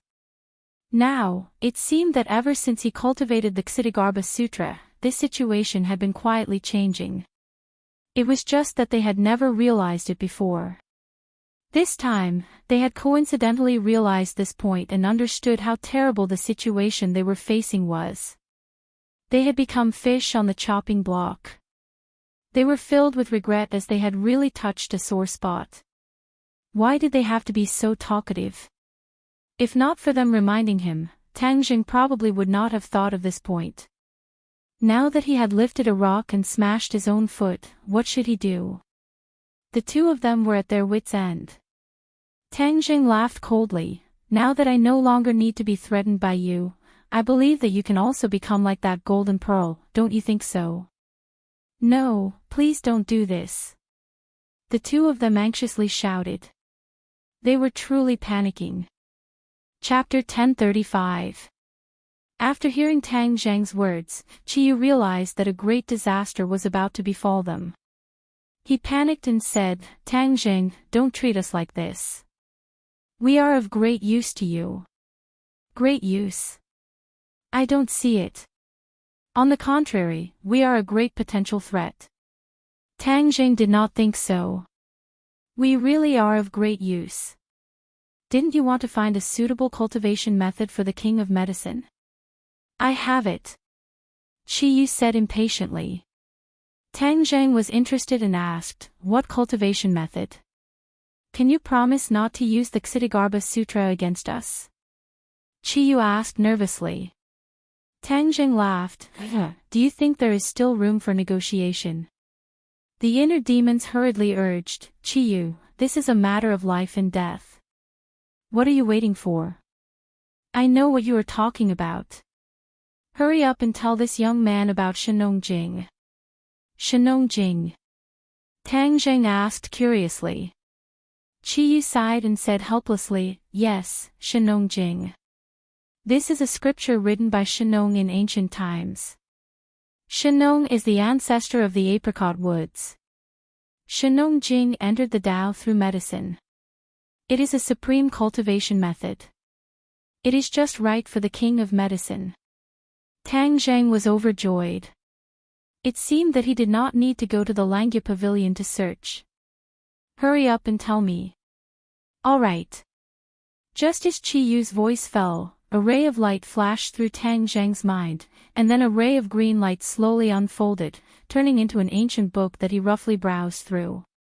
After reading it once, not only did it talk about cultivation methods, but it also recorded medical skills to treat illnesses and save people. Especially the introduction of medicinal herbs, it was refreshing. There were many things that he had never heard of before. Shenong tasted hundreds of herbs and cured countless people. Just now, he wrote this Shenong Jing. It is the most precious treasure of the apricot woods. Of course, this is a healing spell. There are very few offensive spells, Chi Yu explained. Tang Zheng realized that he had overlooked a problem. The king of medicine was a warrior, so he couldn't practice magic. That's not a big deal, the inner demons quickly said, as if they didn't want Chi Yu to take all the credit. Oh, is there any solution? Why don't we just cripple his martial arts and make him start learning magic from scratch? That's one way. However, most people wouldn't be willing to throw away everything they've learned and start from scratch after cultivating for most of their lives, Tang Zheng said worriedly. If you gain something, you lose something. Besides, Shenong Jing was made just for him. It is many times better than his half-baked martial arts. If he doesn't know how to calculate this, then he is a complete idiot. The inner demon said. Tang Jing thought for a while, and agreed with the inner demons. However, this kind of situation did not apply to everyone. This was because it was not so easy for ordinary people to find a cultivation technique that was so suitable for them. Tang Jing, don't you think the two of us are very useful? In the future, you will encounter more problems and more difficulties. We can still give you advice, which is definitely more useful than making us disappear. Chi Yu said with a bashful face. Tang Jing frowned, he was not someone who was so easily fooled. These two fellows were indeed a treasure trove, but they were also very dangerous. He would not let them go just because of a set of Shenong Jing, so he said, You want to bribe me with a set of Shenong Jing? You're underestimating me too much. What are you doing? Are you going to stubbornly deal with us? What do you think? No way. The inner demons hurriedly stopped him. Young man, didn't you want to deal with those things that escaped from the prehistoric heavenly tomb? We can help you. Yes, we can help you. This is a huge project. You can't do it alone. We can lend you a hand. Chi Yu hurriedly chimed in as if he was grasping at a life-saving straw. Tang Zheng's head moved, this was a good idea. In fact, ever since he found out that the Ksitigarbha Sutra could balance Chi Yu and the heart demon, he was not so worried about these two people. Because, with the Ksitigarbha Sutra, they would not be able to make any big waves, and they were a huge treasure trove. He could get many useful things from them. Hastily making them disappear from this world would not do him much good. However, in order to make them obediently submit, he had to scare them as much as possible. As expected, not only did they blow up Shenong Jing this time, they even had a way to find the things that escaped. This was something worth celebrating. Tell me in detail. Tang Zheng said with a cold face. Yes. The inner demon smiled bitterly. He had been wise for his entire life, and no one could kill him. He never thought that he would be controlled by a young man in the end. Those things that escaped are divided into two types. Some of them are Yin soul generals, and some of them are magic treasures. These magic treasures are of different levels, and our focus should be on the Yin soul generals, because they have their own consciousness, and are more dangerous than magic treasures. Hearing the inner demon's analysis, Tang Jing secretly nodded his head, thinking that it made sense, but he still retorted, but we can't give up on the magic treasure, after all. Tu encountered the mountain-shattering meteor hammer and almost lost his life. Alright, we'll do our best. The inner demons was helpless, these things actually have a strong prehistoric aura. As long as we grasp this clue, it will be very easy to find them. Prehistoric aura. Tang Jing frowned. Yes, it is extremely difficult for others to discover this aura, but Qi Yu and I can discover it. The inner demons vowed. Tell me what kind of aura it is. I'll find it myself. No. Only we can discover this kind of aura. Although your cultivation isn't bad, you can't discover it because we are people from the ancient era. That's why we have this kind of ability. The inner demons argued. Right. Qi Yu hurriedly agreed. We have been in the prehistoric heavenly tomb for tens of thousands of years, and have long known about this kind of aura. No one else has this kind of ability. Really? Tang Jing half believed and half doubted. Qi Yu and the inner demons said at the same time. On this matter, the two of them maintained a high degree of consistency. Tang Jing did not probe any further, but he guessed that it was most likely false, because Qi Yu and the inner demons were afraid that if they told Tang Jing the specific method, he would destroy the bridge after crossing the river and deal with them. Since they had this kind of worry, Tang Jing did not point it out, and treated it as giving them a reassuring pill. Alright, I won't pursue the matter further, but you must tell me where this kind of prehistoric aura is. Tang Jing said sternly. Yes, we can tell you right now that there is a prehistoric aura in the capital.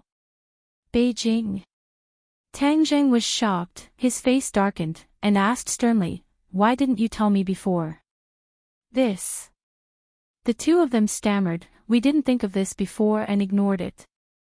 We only thought of this after seeing Mrs. Du's situation. Really? Tang Jing absolutely did not believe that the two of them must have other ideas in mind. Yes, definitely. The two of them hurriedly promised. Tang Jing smiled and did not pursue the matter further. Then we will set off for the capital tomorrow, and we must find the prehistoric aura that you mentioned. No problem. The next day, Tang Jing first went to check on Mrs. Du, and made sure that there was nothing serious. Tang Jing and Mrs. Du were very grateful to him, and said a lot of good words. Then, Tang Jing and the King of Medicine found a secluded place. The King of Medicine was confused, and did not know why his master had gathered so many people. King of Medicine, I have found the suitable magic for you to practice. The moment he opened his mouth, the Medicine King was shocked. He was overjoyed and moved to tears of gratitude. Many thanks to Master. I will never forget this kindness.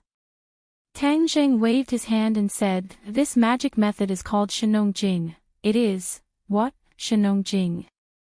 Before he finished, the King of Medicine had already screamed in shock. Yes, what's wrong?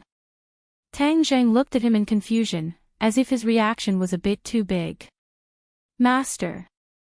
The King of Medicine was so excited that his lips trembled. He patted his chest and suppressed the stormy waves in his heart, and said, Master, is it really Shenong Jing? Of course, do you think I would lie to you? No, I definitely didn't mean that. It's just that rumor has it that Shenong Jing has disappeared for tens of thousands of years, and there are only a few words about it in some medical books. Many people think that it is a legend, made up, and not believed at all. The King of Medicine explained. Tang Jing was suddenly enlightened, no wonder he was so agitated, and lightly said, this is just some people's shallow view, the Shenong scripture is real. The King of Medicine nodded continuously, his old face was flushed with excitement, and even his wrinkles seemed to have smoothed out a lot. In the blink of an eye, he seemed to have become 10 years younger. Tang Jing laughed involuntarily. Is it necessary to be so excited? Of course. The King of Medicine nodded seriously. Master, you don't know the name of Shenong Jing in the apricot forest. Legend has it that it was written by Shenong, and it is the origin of medicine. Many of the methods of curing diseases and saving people recorded in it are called magic, and it is extremely mysterious. If Shenong Jing really does see the light of day again, it will definitely benefit millions of people in the world. The king of medicine talked endlessly, his eyes shining. Tang Jing nodded secretly, and gradually understood why he was so excited. The status of Shenong Jing was really too high, and if it were anyone in the apricot forest, they would probably have the same reaction as him.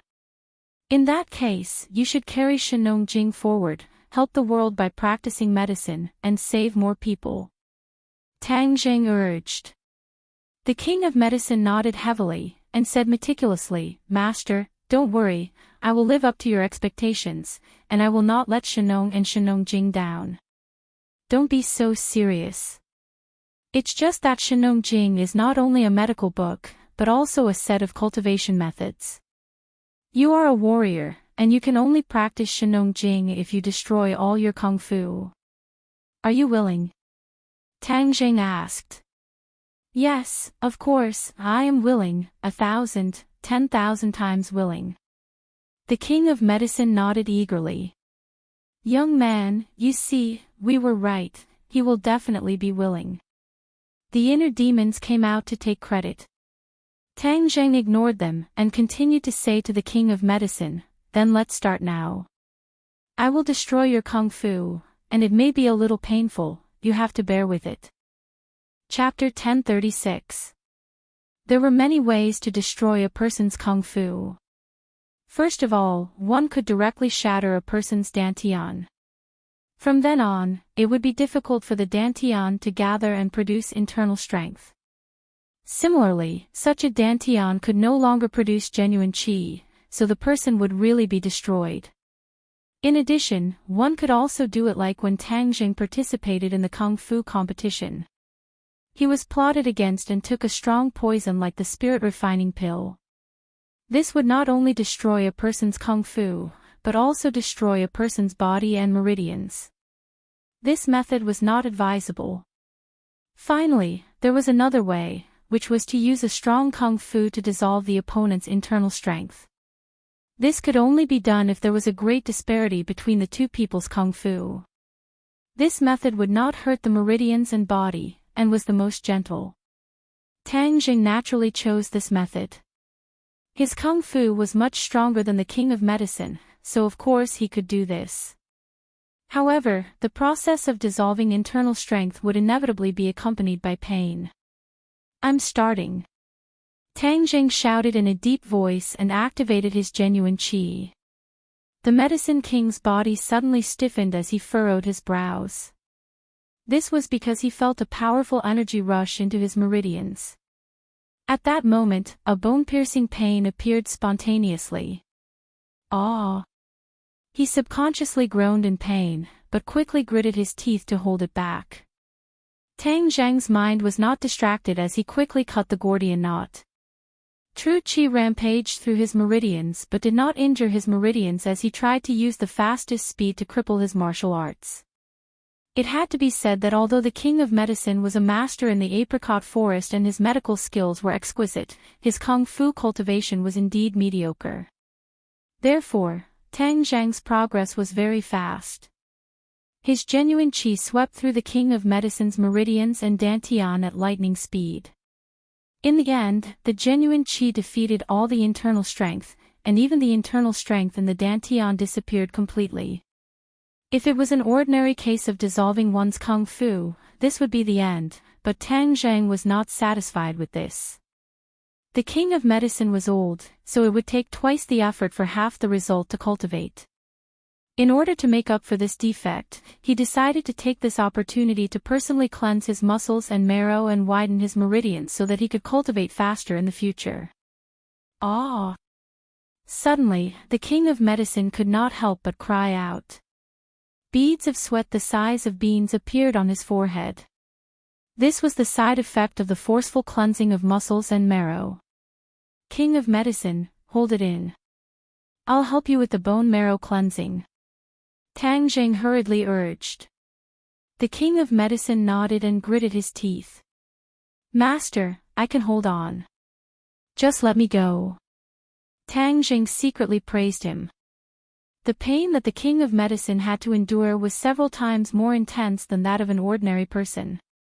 If it wasn't for his great perseverance, it would be impossible for him to endure. But Tang Zheng believed that the King of Medicine could do it. As expected, although the King of Medicine was sweating profusely as if he had just been fished out of the water, he gritted his teeth and did not utter a single word. The meridians were widened little by little, and the impurities were gradually discharged from the body. The surface of the King of Medicine's body was covered with a layer of black dirt, and the wrinkles on his face seemed to have smoothed out a lot. Tang Zheng said in his heart that he was finally going to succeed. He pointed at the center of the Medicine King's eyebrows and said, "Focus your mind and calm down. I will pass on the Shenong scripture to you. You will follow the Shenong scripture's instructions to guide your qi and enter the refining qi stage." "Yes, Master." The King of Medicine was in pain and happiness. Suddenly, he felt a light flash in his mind, and then there was an ancient book. He was shocked and immediately understood that this was the Shenong Jing. He was so happy that he almost cheered, but he immediately restrained his mind and followed the Shenong Jing's instructions. He began to cultivate little by little. A warm feeling immediately grew from his dantian, and then flowed along his meridians to his limbs and bones. True Qi, is this the true Qi? He was overjoyed, and his temples were throbbing. Tang Zheng also noticed the true Qi in his body. Although this true Qi was weak, it naturally repelled his true Qi, as if it wanted to drive out this invader. Tang Zheng's mouth curved into a smile, and he controlled the true Qi to withdraw little by little from his meridians, and then he guarded him. The King of Medicine was like a statue, motionless, and immersed in the mysterious realm of cultivation. From now on, he could be considered to have stepped into the threshold of cultivation, and was able to glimpse the mystery of the great Tao. After a long time, the King of Medicine finally opened his eyes, and his eyes were full of joy. He excitedly said, "Master, I've finally succeeded. I've become a cultivator. Thank you for the grace of rebirth." As he spoke, he was about to bow down to Tang Zheng. Tang Zheng hurriedly held him and said with a smile, "No need to be so polite. Since you call me master, this is what I should do. Master's great kindness, I'll never forget it. I taught you Shenong Jing so that you can better practice medicine and save people. I hope you won't forget your original intention, and carry forward Shenong Jing, so that my painstaking efforts will not be in vain." Tang Zheng sincerely said. Although there was a large age gap between the two, they didn't feel the slightest awkwardness towards these words. As the saying goes, the one who reaches the top first. Both of them tacitly agreed on this point. The King of Medicine patted his chest, and like a hot-blooded youth, he passionately expressed his promise. Suddenly, he frowned and said, "Why is it so smelly?" I'm washing your meridians and removing the impurities. This strange smell is the cause of the impurities being expelled from your body."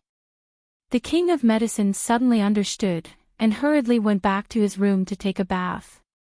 The two chatted for a while, and Tang Zheng clearly explained some things to pay attention to in cultivation, and then they parted ways. He went back to the capital, and the King of Medicine went back to the pharmaceutical factory. He flew back to the capital on his sword, and as soon as he landed, he couldn't wait to ask, "Chiyu, inner demons, you said that there's a primordial aura in the capital, where is it? Quickly take me there." The two immediately appeared and said, "Don't be noisy, let us feel it first. The smog in the capital is so bad that even the primordial aura is covered up by this smog, and has become very weak. We have to find it slowly." Tang Zheng speechlessly rolled his eyes, and looked up at the sky. The sky was gloomy, as if it was covered with a layer of gray cloth. Although the Tree of Life had been constantly improving the spiritual energy and air in this world, after all, it had only been a short time, and the air quality was really too poor, so the effect was not immediately visible. For the time being, Tang Zheng didn't have any way to deal with the smog that filled the sky, and could only pray that the Tree of Life's effect would appear as soon as possible. However, he had a new idea about his villa area. He couldn't care less about other people's territory. After all, He didn't have that much ability, but if his own area was filled with turbid air all day long, it would be too embarrassing. Therefore, he had to find a way to improve the air in his area, and turn it into a paradise in the capital.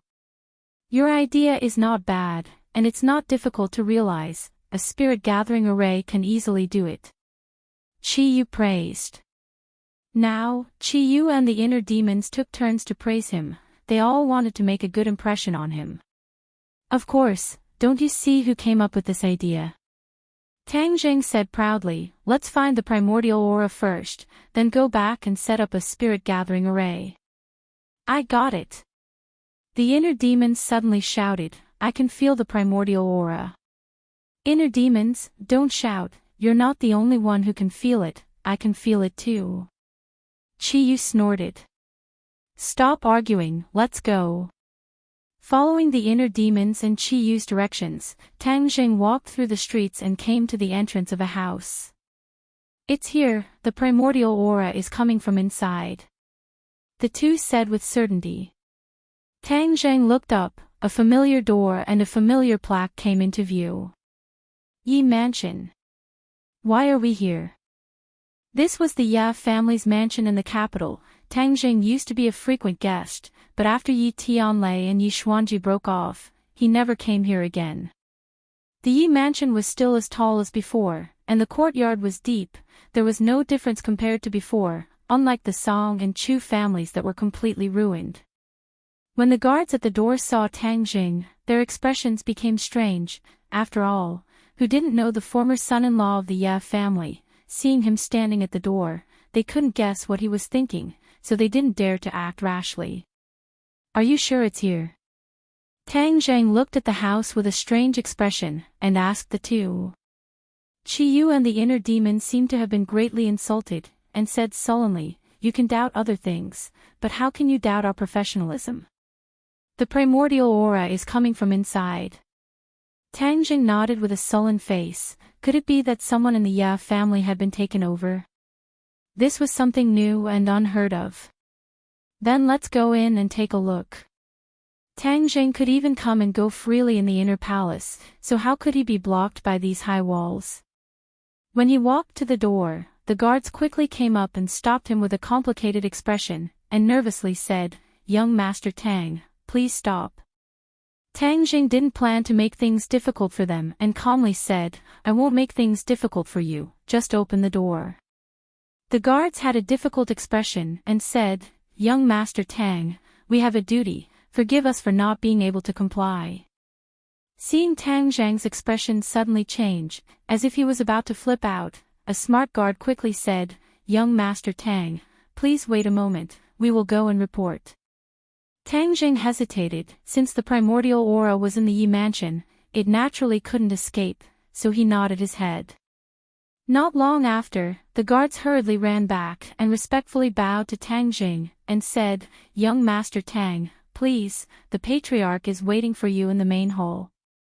Tang Jing walked in with large strides, and found that there wasn't much change in the Yi mansion. He secretly asked the two guards about the primordial aura's whereabouts, and the two acted as guides, guiding him forward.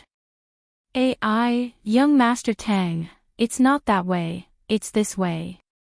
Seeing Tang Jing turn the corner, the guards were shocked, and quickly shouted, the patriarch is waiting in the main hall, it's this way. I'll go over here first. Tang Jing didn't want to delay any longer, and with a leap, he turned into a blur, and rushed towards the direction of the primordial aura. Young Master Tang, you can't. The guards turned pale with fright and screamed. Suddenly, a figure descended from the sky, and blocked in front of Tang Jing. Looking closely, it was actually Yi Xuanji, who looked a bit older than before, and his snow-white beard fluttered in the wind. Chapter 1037. Yi Xuanji's aura was incomparably sharp, even more so than before. Tang Jing's eyes narrowed into two slits as he looked at him calmly. Tang Jing, this is the Ya family, not just anyone can barge in. Yi Xuanji said in an unfriendly tone. Tang Jing was unmoved and said, is that so? Could it be that there's some unspeakable secret? Yi Xuanji's temples throbbed as he asked, "What do you mean by that?" Tang Jing also stared straight at Yi Xuanji, as if he wanted to find some clues from his reaction, but Yi Xuanji was after all an old fox, so how could he be seen through so easily? There were no flaws at all.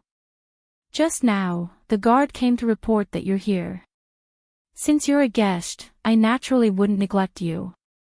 But if you're here to cause trouble, even though my Ye family is weak, we're not that easy to bully," Yi Xuanji said firmly. Tang Jing turned around and asked Qi Yu and the inner demons if the great desolate aura was nearby. After getting an affirmative answer, Tang Jing made up his mind. Even though it wasn't good to barge in, this matter was still very important and he couldn't be careless. Moreover, the Ye family was his opponent. If he was too polite, it would seem hypocritical. His eyes flashed as he walked straight towards the direction of the great desolate aura. 9 unspecified currency. Yi Xuanji slid and blocked his way. Their eyes met and sparks were already flying. "If that's the case, then I won't be polite." After Tang Jing finished speaking, he pushed his palms towards Yi Xuanji's chest. Yi Xuanji roared and quickly blocked with his palms. Bang! 4 palms collided and Yi Xuanji was pushed back a few steps. But Tang Jing didn't move at all, as if he was Mount Tai. Yi Xuanji's expression changed as he exclaimed, "How did your cultivation become so high?" Even though he had expected Tang Jing's cultivation to be unfathomable, he had never thought that his cultivation would be so high. It was not just a little bit higher than the last time they fought. Moreover, his intuition told him that Tang Jing didn't use his full strength, otherwise he would have suffered even more. How did Tang Jing do it? In just a few months' time. Could it be that cultivators are so much stronger than warriors? In the time it takes for a spark to fly off a piece of flint, many thoughts flashed through his mind, and his emotions fluctuated unsteadily. "You're not my match, you can't stop me," Tang Jing said lightly. He has the right to say this, not because he's arrogant. Ye's expression as the Ye family. "How can I watch you barge into the Ye family without doing anything? How can my Ye family stand in front of the world? How can I let the Ye family? How can I the Ye family?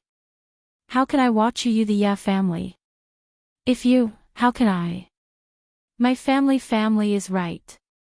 How can I right? How can I the can I? How can I? Whoosh.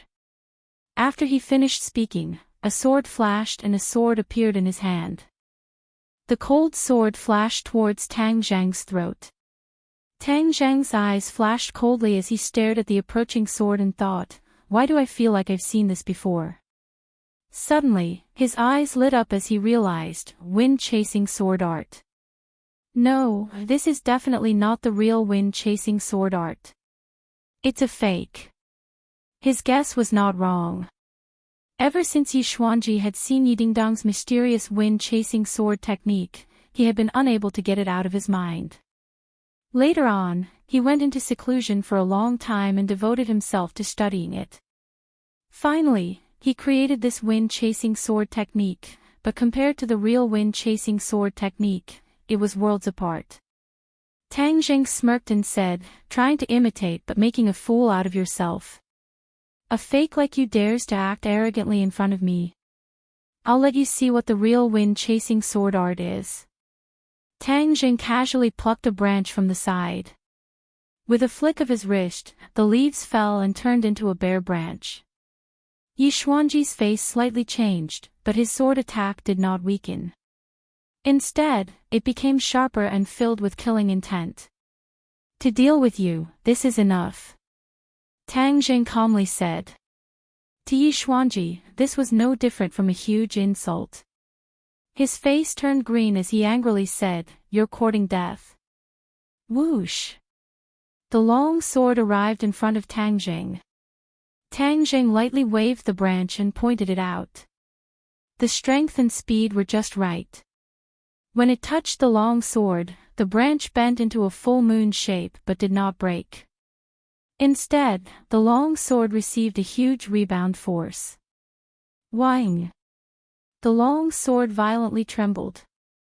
Yi Xuanji could not control it and his hand involuntarily loosened.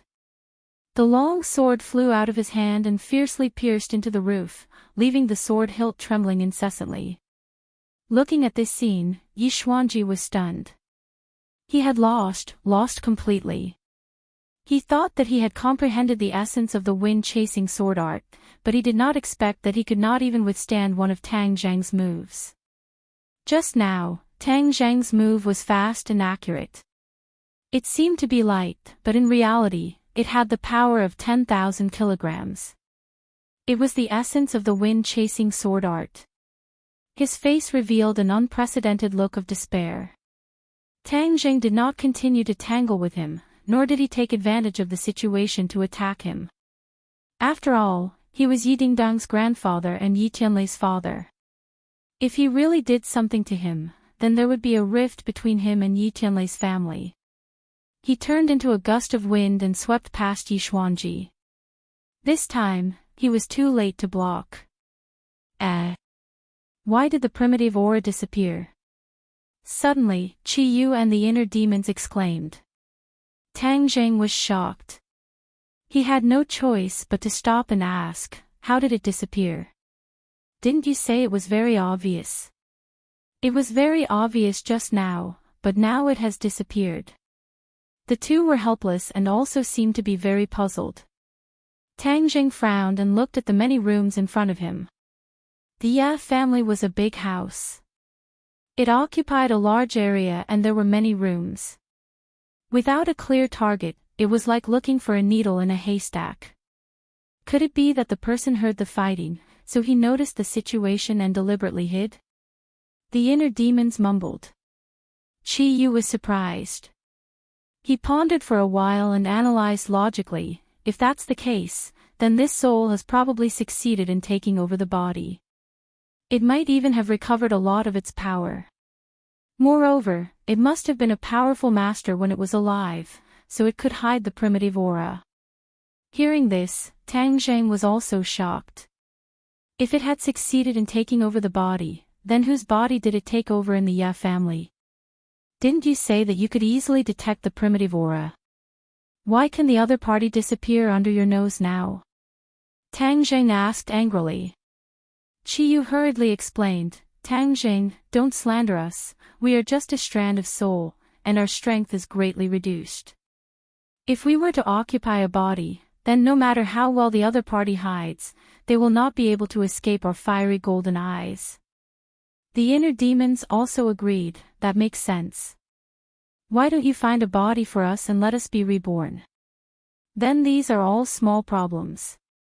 We will solve them for you in minutes. Tang Zheng sneered mockingly, your plan is too good. Do you think you can fool me like this? Stop dreaming. If I let you take over my body and be reborn, wouldn't I be digging my own grave? How can that be? We have been together for so long. We have feelings for each other. We are close friends. The inner demons and Qi retorted. Stop dreaming. Quickly find a way to find the other party. Tang Zheng urged. The two of them fell silent at the same time. After a while, they said faintly, I'm afraid there is no way. No way. Tang Zheng stared with his eyes wide open, you were so confident before. Now you are breaking the chain. We don't want to either. The two of them mumbled, feeling wronged. I don't care. Anyway, if there is no way, now that we are here, I will not give up halfway. Tang Zheng purposely forced the two of them. Let's capture Yi Xuanji and interrogate him. Maybe we will get something. The inner demon suggested. Tang Zheng sneered, what kind of rotten idea is that? Do you think Yi Xuanji is a coward? You think he will listen to you just by scaring him? Don't we still have the soul-searching method? Qi Yu said. Tang Zheng's head moved, but he immediately rejected this method. Just like killing Yi Xuanji, this would also cause a rift between him and Yi Tianlei's family. This was a last resort.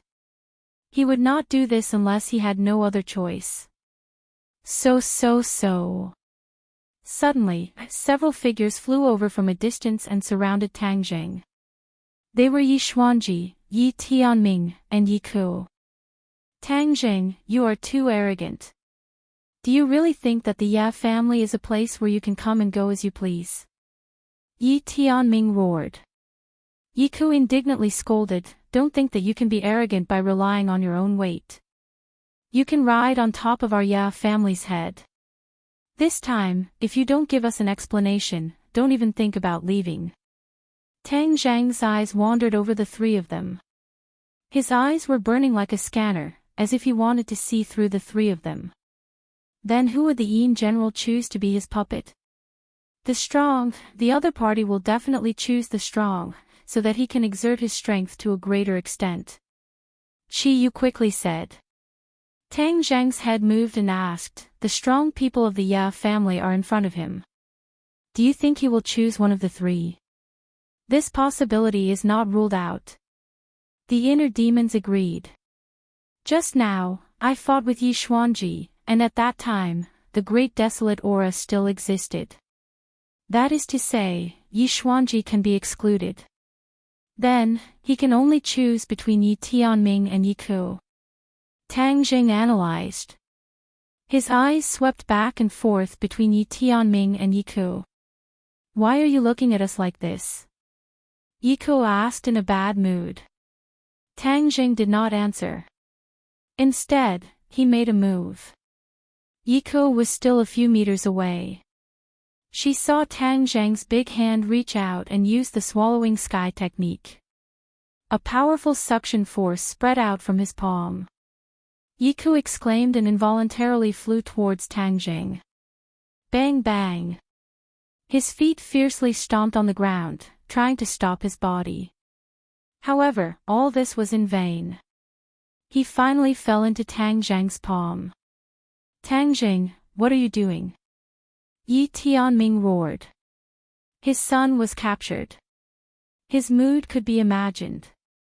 With a roar, the long sword in his hand trembled. Swish swish swish, the sword bloomed in the sky. The man and the sword came together and stabbed towards Tang Zheng's heart. Chapter 1038. The branch in Tang Zheng's hand had not been thrown away.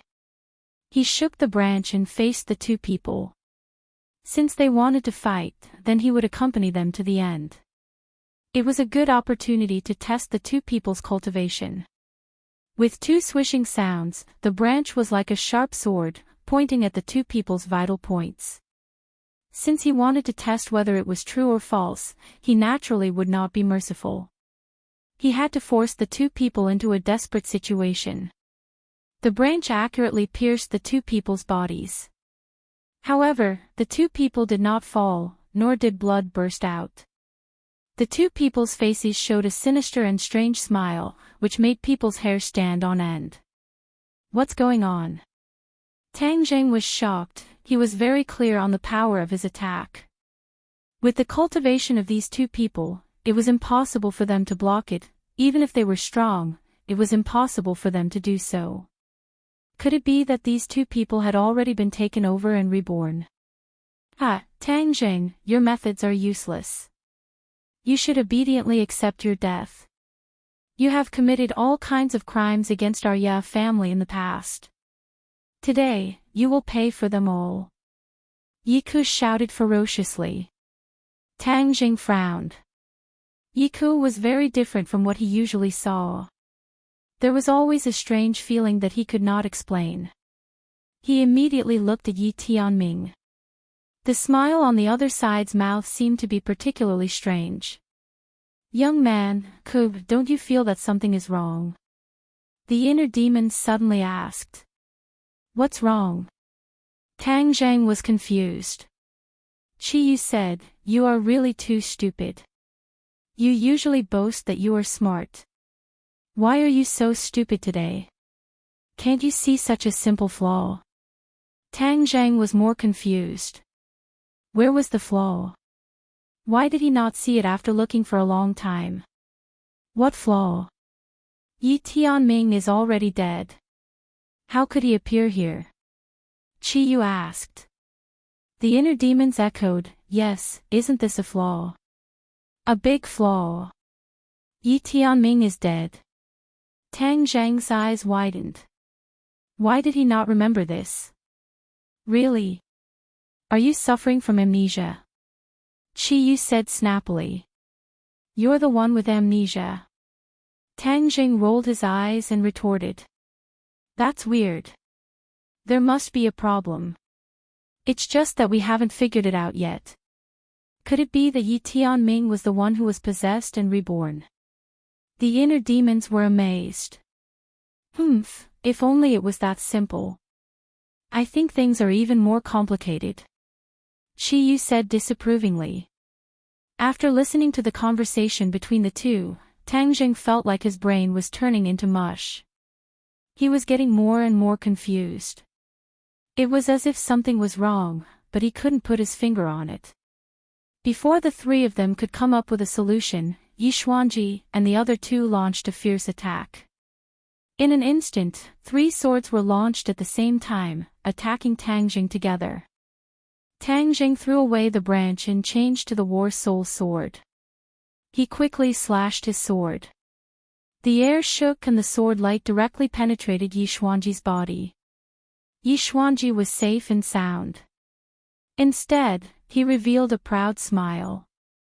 His long sword flew out of his hand and slashed at Tang Jing. Clang! The War Soul sword forced the sword back. However, the long sword didn't fly away. Instead, it made a circle in the air and turned back. Imperial Sword Technique. Tang Zheng was too familiar with this scene and couldn't help but exclaim. Yi Xuanji was a martial artist. How could he know the Imperial Sword Technique? This didn't make sense at all. Whoosh! The long sword flew out again. This time, it was faster and more accurate. It was completely an attack of the wind-chasing sword technique.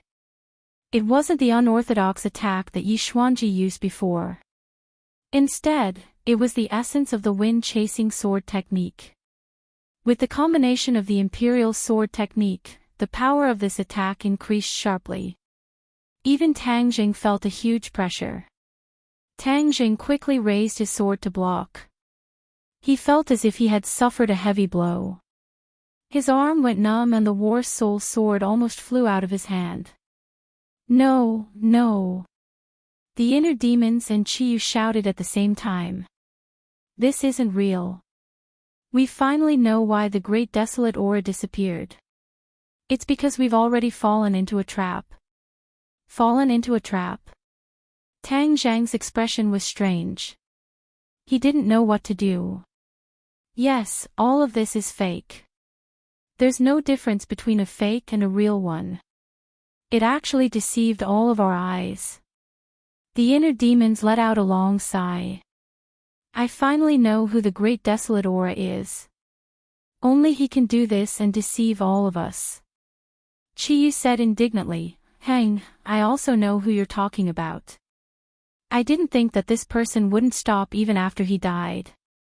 He came out to stir up trouble and even hit my head. Seeing the two speak with righteous indignation, Tang Jing quickly asked, Who are you talking about?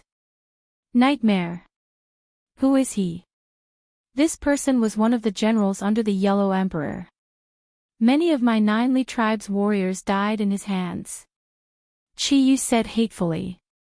What kind of ability does he have to be so powerful? Nightmare's ability is something that no one else has. In this world, he is the only one who knows his magic. He also doesn't have a successor because his talent is too special. No one can stand shoulder to shoulder with him. He created a set of spells for himself, called Traceless Dream of Heart. What's so powerful about this magic? Qi Yu gave a heavy snort, as if he didn't want to talk about it. The inner demon said, Do you usually dream? Of course I dream. Everyone dreams. The nightmare's power lies in its ability to create a dreamscape. Then, without leaving a trace, it can silently lure people into a dream. In a dreamscape, anything is possible. It's like a heavenly steed soaring across the sky. It doesn't stick to a certain pattern. Moreover, the person who enters the dreamscape won't know that they're dreaming because it's too real. The two of us are inside your body and haven't been attacked by the nightmare. That's why we can see through everything. When you dream, do you dream of someone who has already passed away? Then you don't think that they're dead, and you even talk to them like a normal person. The inner demons asked. Tang Jing nodded. This kind of situation was too common. Most people would have encountered it at least once. So, right now we're in a dreamscape created by the nightmare. That's why we're like this. The dead come back to life, the enemy becomes stronger. These kinds of things that surpass common sense can only happen in a dreamscape. But the nightmare's power lies in the fact that even though it's a dreamscape, once you're killed by the enemy, you'll really die in the dreamscape. Those who are lured into the dreamscape by the nightmare's traceless dream will be trapped in the dreamscape if they can't break out of the dreamscape. The nightmare will always think of ways, and even deliberately create nightmares to make people die in their dreams. These words enlightened Tang Jing. His heart was as clear as a mirror, and his eyes lit up. Everything in front of him seemed to distort. The air violently fluctuated, and the trees and houses around him became faintly discernible. The smiles of the three people in front of him became increasingly strange, causing his heart to feel cold. This is all fake. I'm dreaming. Tang Jing shouted himself hoarse. Boom! With a loud noise, the whole world seemed to collapse.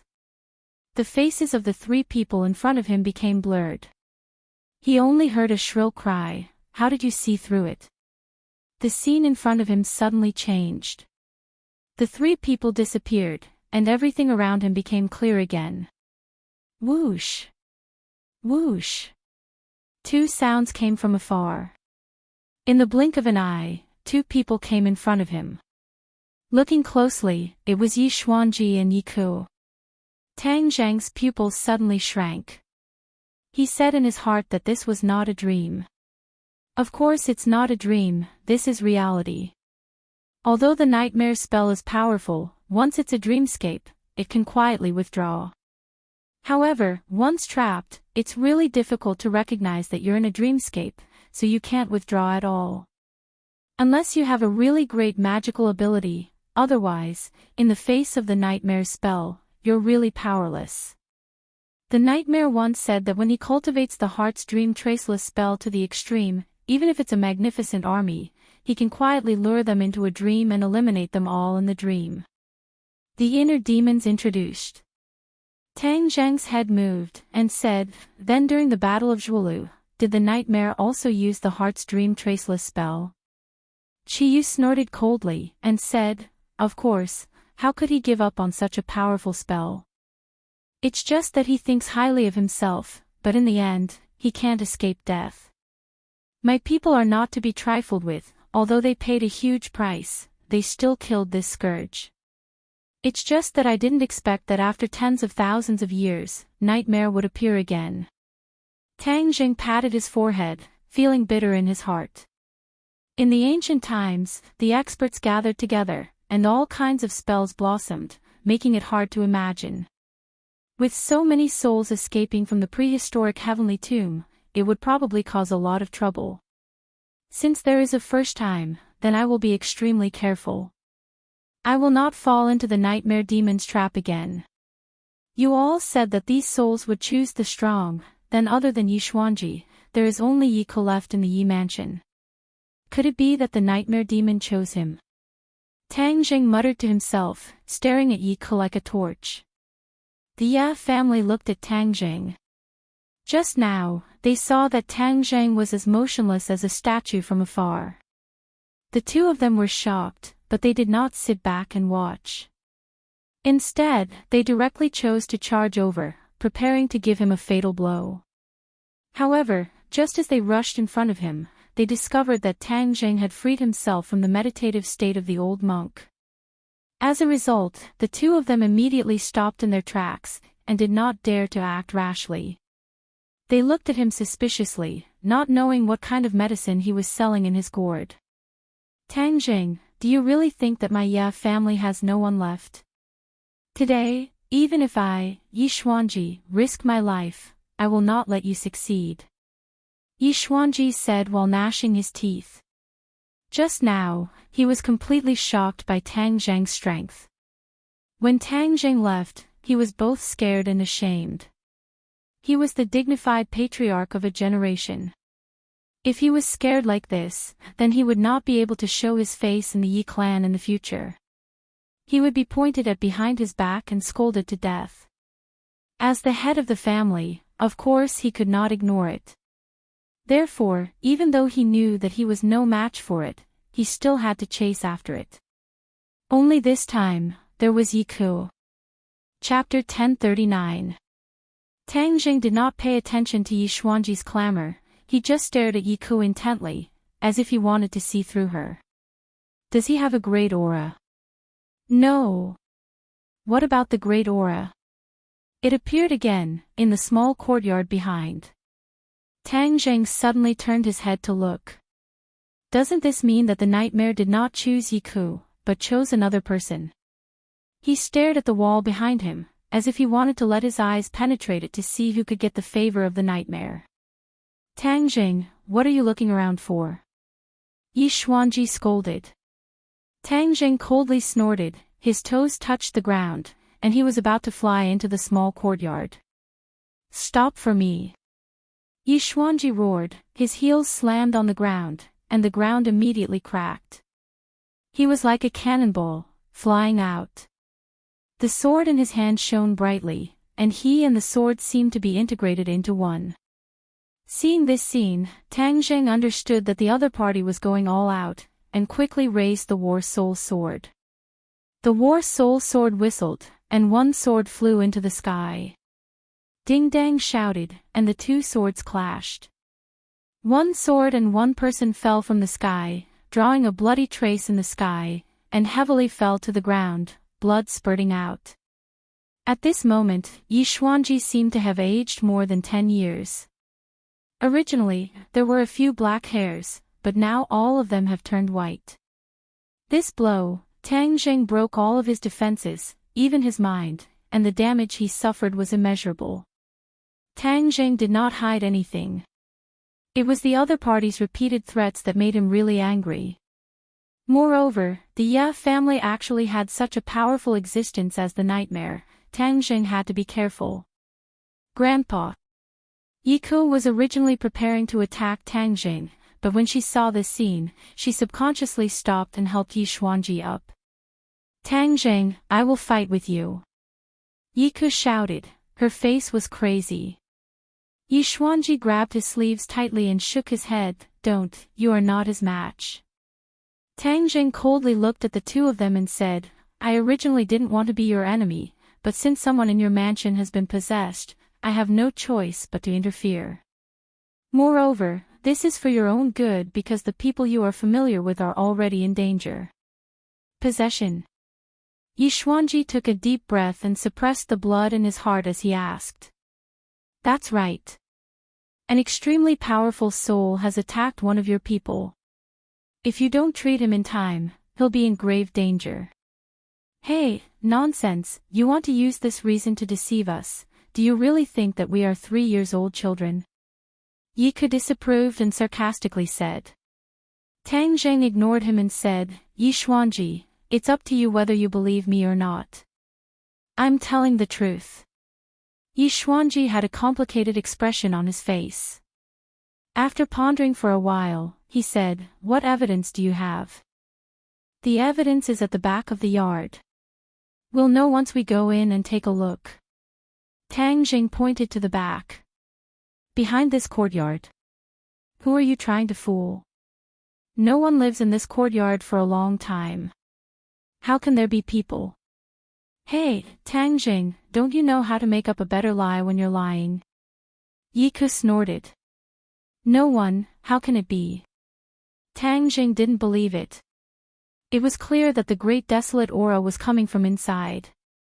His heart moved and he asked, could it be that an outsider broke in and deliberately hid inside? Ah, ridiculous, where do you think my family is? What kind of cats and dogs can come and go as they please? Yiku pointed at the mulberry tree and scolded the locust tree. Tang Jing frowned. Yiku, keep your mouth clean, otherwise you will suffer. Yiku still wanted to argue, but was stopped by Yi Xuanji.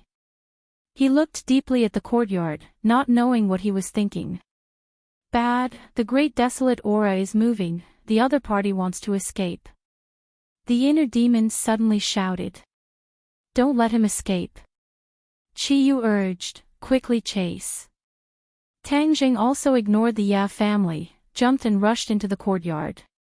Yiku shouted, stop, and tried to chase, but she was held back by Yi Xuanji. She could only watch as Tang Jing disappeared in the courtyard. Grandpa, why are you pulling me? This is the family, how can we let him do whatever he wants? Yiku said indignantly. Yi Xuanji's face sank and said, young people are full of vigor, what do you know? If you chase after him, what if something bad happens to you? What will happen to our family? I can die, but you absolutely can't die. You are the hope of the family, do you understand? Yiku lowered her head in shame and said, Grandpa, I know I was wrong. How much credibility do you think Tang Zhang's words have? Humph, he is completely lying. Yiku's face was cold and said without thinking. Yi Xuanji was silent. Yiku was shocked and asked, Grandpa, you don't really believe his nonsense, do you? Do you think it is necessary for him to talk nonsense to both of us? We can't threaten him at all. He is so active, what can he do, or what benefits can he get? Yi Xuanji pointed out. Yiku was speechless. Yi Xuanji patted Yiku's shoulder and said earnestly, think more when you encounter things. I found that since the war, you have become more and more impatient. Although you have Tang Jing, this mountain in front of you, but even in the face of the mountain, we have to have the spirit of a foolish old man moving the mountain. Conserve energy, accumulate strength little by little, and one day, we can dig up this mountain. Yiku lowered her head and said, Yes, Grandpa, I understand. He turned his eyes and asked, Since you think that what Tang Jing said is true, then what is the matter with the soul he said? Of course we have to figure it out. Let's go in. Yi Xuanji stood up with difficulty as the injury he received just now was not enough to take his life. The two hurriedly rushed into the courtyard, only to find that Tang Zhang's figure had jumped up from another wall and completely disappeared. He didn't find what he wanted. Yi Xuanji said, Let's catch up. However, the two chased for a while, and completely couldn't see Tang Zhang's whereabouts. They could only look at the endless flow of traffic and sigh. Yiku stomped her foot and said, Damn, I let him run away. Yi Xuanji shook his head slightly and said, About what Tang Jing said later, you are not allowed to spread it, understand? Yes. Yiku didn't know why, but she quickly responded. In addition, pay more attention to Tang Zhang's movements during this time. He is jumping too happily, and this has become the target of public criticism. We don't have to deal with him, someone else will clean him up. We just need to watch the show, and then save our strength. Yiku nodded. The leader is determined to support our family. If we are unable to support the leader will change his target in minutes, and our family will completely lose the opportunity to rise. Therefore, during this time, you must be 120% alert, there must be no mistakes. Yi Xuanji sternly warned. Yiku understood the importance of the matter and nodded heavily. When Tang Jing chased into the courtyard, the primitive aura had already escaped. He followed the aura and quickly chased out. As for the family behind him, he didn't take them to heart, because he could quickly get rid of them. Sure enough, he quickly got rid of the two people, but the speed of the primitive aura was so fast that it was jaw-dropping. Even he couldn't catch up. Tang Zheng, the nightmare, was a strong man who had reached the Deshang realm. Although it is only his soul, I am afraid that after the possession, his cultivation base is definitely not low. It is even possible that it is higher than yours, so you may not be able to catch up with him. The inner demon said worriedly. Chi Yu retorted, we have to catch up. This is our last chance. Our perception range of the primitive aura is only 5 kilometers. Once it exceeds this range, we can't do anything. Since we have already alerted the enemy, if we let the other party escape, the other party will definitely hide completely, and it will be difficult to find them again. The perception range is only 5 kilometers, then why didn't you say it before? Tang Zheng was surprised. This, you didn't ask. Chi Yu and the inner demon said bitterly. Tang Zheng thought about it and immediately understood what the two were thinking. He asked, you deliberately raised your value before, so you didn't say this, right? In order to survive and prove their great value, the two of them naturally wouldn't reveal their shortcomings. As for the desolate aura in the Yi residence, they had long discovered it, which was why they were so confident. As for the other desolate auras, they couldn't sense them at all. They didn't even have the slightest clue.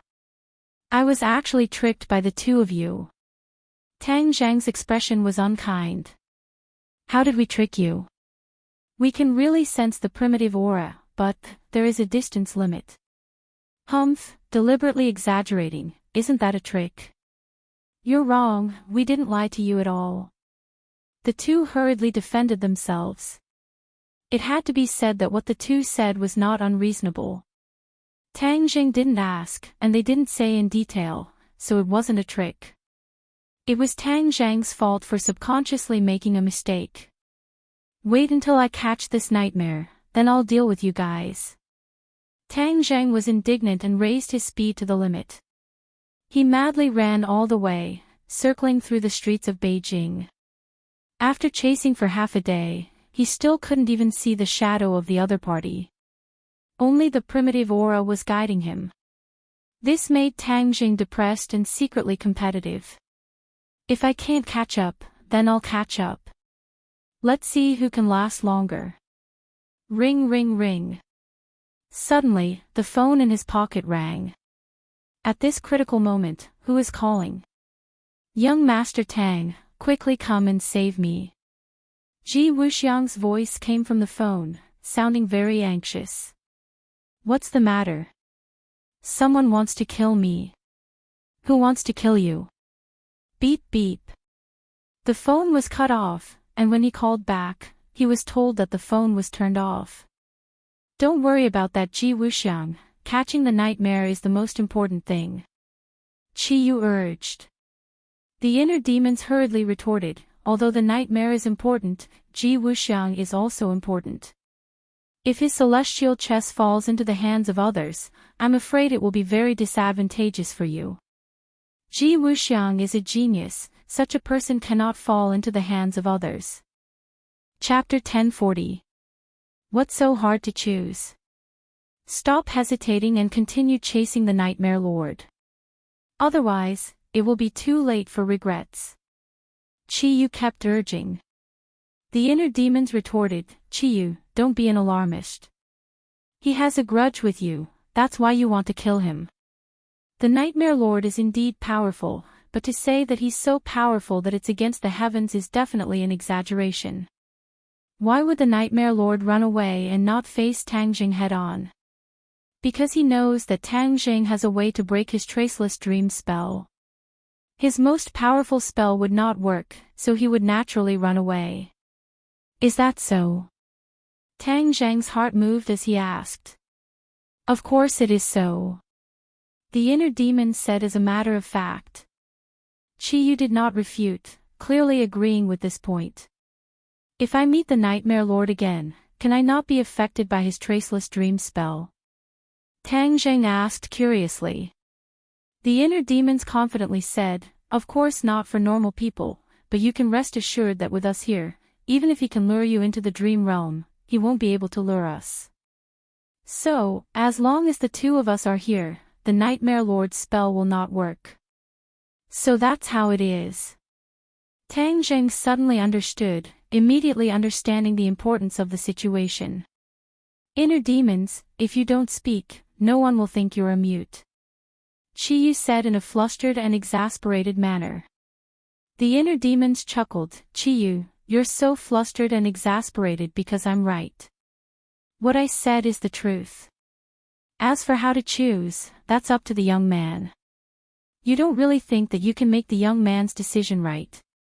Don't be so arrogant, arrogance makes people fall behind. Tang Zheng did not pay attention to the two of them arguing. In his heart, he gradually came up with a plan. Since he had chased the Nightmare Lord for so long and still could not catch him, that meant that the Nightmare Lord's methods were very good. Even if he continued to chase, he might not be able to catch him. However, if Ji Wuxiang fell into the enemy's hands, he would not be able to keep the chess piece and would be a huge threat to himself. I understand. In an instant, he made his decision. What are you going to do? I'll go save Ji Wuxiang first. Qi Yu really wanted to look up at the sky and sigh. He hatefully said to the inner demons, it's you who ruined my plans. I'll remember you. Just you wait. The inner demons didn't care. Qi Yu, whether it was when you were alive or now, you can't do anything to me. So your threat is too weak to be effective. Inner demons, you really are my nemesis. Qi Yu shouted angrily. Tang Zheng changed direction and headed straight for the Xiangqi Club. Although Ji Wuxiang did not say where he was, he had a feeling that Ji Wuxiang was most likely in the Go Club. When he arrived at the Go Club, the door was tightly shut. He immediately frowned. He had guessed correctly. As for what had happened in the Go Club, no one knew. Even the passers-by at the door did not notice anything strange. However, Tang Zheng sensed it. He quickly went to the corner and, while no one was paying attention, lightly tiptoed into the Go Club. Separated by a wall, the outside was noisy, but the inside was silent. Not even the chirping of insects or birds could be heard. It was terrifyingly silent. As far as the eye could see, he understood what was going on. Because everything in front of him was completely different from before. It was a mess. The pavilions had collapsed and turned into ruins. The mood of the small bridge and flowing water was completely destroyed. Tang Zheng's pupils constricted as he hurriedly rushed out. After a few steps, he saw the only place that was completely undamaged, the hall, which was also the place where many chess players used to play. The Go boards were still standing. The Go players sat in front of the boards, holding the pieces in their hands. Their faces were cold and hard like rocks in the cold wind. Their hands were frozen in midair and did not fall for a long time. There were two people standing in the hall. One of them was Ji Wuxiang, and the other was wearing a mask. Tang Zheng recognized him at a glance. He exclaimed, "My lord." The masked man was the Great Lord. Tang Zheng had fought him several times, so he was very familiar with the mask. Hearing the voice, the Great Lord and Ji Wuxiang turned their heads at the same time. When they saw Tang Zheng, the Great Lord exclaimed, "Tang Zheng, it's you again. Why are you everywhere?" His voice was filled with endless anger. When Ji Wuxiang saw Tang Zheng, his expression relaxed. His tense expression also relaxed a little. "My lord, I've been looking for you for a long time. You're finally willing to show yourself," Tang Zheng said without backing down. "Humph, I was looking for you. What did you do to my Azure Dragon Hall's consecrated Xianyin?" the Great Lord asked coldly. Tang Zheng smiled faintly. "Do you want to see her? I can help you and let you meet. Could it be that you killed her?" "That's impossible." "How could you kill her? You imprisoned her, didn't you?" Tang Zheng's head moved. The Great Lord seemed to have known that Xian Yin could seal herself to protect her life. That's why he ran away so unscrupulously. If you don't answer, I'll take it as a yes. Today you don't have any other helpers. You're not my opponent. I'll take care of you once and for all. The Great Lord said murderously. Ji Wuxiang shouted, who said that young Master Tang doesn't have any helpers? Although I, Ji Wuxiang, am not that talented, I can still help young Master Tang. Ji Wuxiang, even now, you're still stubborn. Do you really think I won't kill you? The Great Lord scolded. In order to get the heavenly chess, are you willing to kill me? Ji Wuxiang asked jokingly. He clearly knew what his biggest reliance was. The heavenly chess was his own creation. If others wanted to get the heavenly chess, they would have to dig it out bit by bit from his head. They wouldn't kill him immediately. Your heavenly chess is only so-so. It can't even trap me, let alone deal with others. I think it's better not to use it. The Great Lord said disdainfully. Ji Wuxiang was unmoved. Although the Great Lord was belittling the heavenly chess, he wasn't prepared to refute. On the other hand, when Tang Jing heard this, his heart skipped a beat, and he immediately understood what was going on. Ji Wuxiang and the others were able to hold on until now because they had set up the heavenly chess to resist the Great Lord. However, according to what Ji Wuxiang said, wasn't the heavenly chess very powerful? Why couldn't it trap the Great Lord? Instead, they were forced to retreat again and again. The Great Lord stared at Tang Jing with burning eyes, saying, Tang Jing, if you hand over consecrated Xianyin, then I can let you die a quick death. Tang Jing snorted and lightly spat out 2 words, dream on. Then I'll let you know the taste of death. The Great Lord stretched out his hand and rushed towards Tang Jing. Tang Jing hurriedly stabbed out with his sword. In an instant, the aura of heaven and earth changed greatly. No matter how the sword qi danced, countless sword marks appeared on the ground. As for Ji Wuxiang and the other Go players, they were like small boats in a storm, bobbing up and down with the waves. It was very dangerous. Suddenly, Ji Wuxiang shouted, Fekte. At the same time, the Go players began to move. The Go pieces in their hands landed heavily. Bang! The sound of the Go pieces making contact with the chessboard was exceptionally crisp. Before the sound had faded away, a mysterious energy surged out from the chessboard, spreading throughout the entire Go club. The aura of this small world had undergone a tremendous change. If one looked from the outside, they would see that the Go club hadn't changed at all. There wasn't even the slightest change. However, the inside of the Go club had undergone a myriad of changes. Tang Zhang's senses were very sharp. He immediately noticed this. After fending off the Great Lord with his sword, he couldn't help but look at Ji Wuxiang and the other Go players. He saw that Ji Wuxiang's expression was solemn and even had a murderous aura. He was like a general in ancient times who commanded thousands of troops and horses. The Go players were like his subordinates. The Go players also changed. Although they were still as solemn as statues, their expressions were obviously more relaxed. It was obvious that they had been under a lot of pressure at the beginning. They held the Go pieces in their hands and were floating in the air. It seemed like they would place their Go pieces at any time. Tang Zhang's head moved. He gradually understood. Ji Wuxiang's Fekte earlier was probably the order to place the Go pieces or even the position of the Go pieces. However, he didn't know what it meant exactly. After the Go pieces were placed, the aura of heaven and earth changed. This was enough to show how extraordinary celestial chess was. It could actually cause the aura of heaven and earth to change. It was truly extraordinary for a Go game to have such power. Tang Jing didn't underestimate celestial chess like the Great Lord. Instead, because of this change, he treated celestial chess differently and had a higher opinion of it. The Great Lord had seen this change in the previous battle, so he was already used to it. The aura of heaven and earth changed more and more violently. Suddenly, Tang Jing felt a chill. He felt something and looked at the Great Lord. The Great Lord's expression changed. He shouted, "You're doing it again." Bam!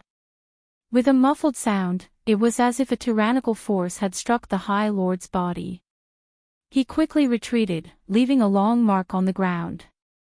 The floor was like the earth that had been plowed, turning up one after another. What a tyrannical force! I can't guard against it. Tang Jing turned pale with fright. This change was beyond his expectations. He asked himself honestly. If he was in the Great Lord's position, he definitely wouldn't be able to block this attack. Most importantly, this attack was invisible. There was no trace of it at all. By the time he noticed it, it was already too late to guard against it. Is this the power of celestial chess? Tang Jing muttered to himself.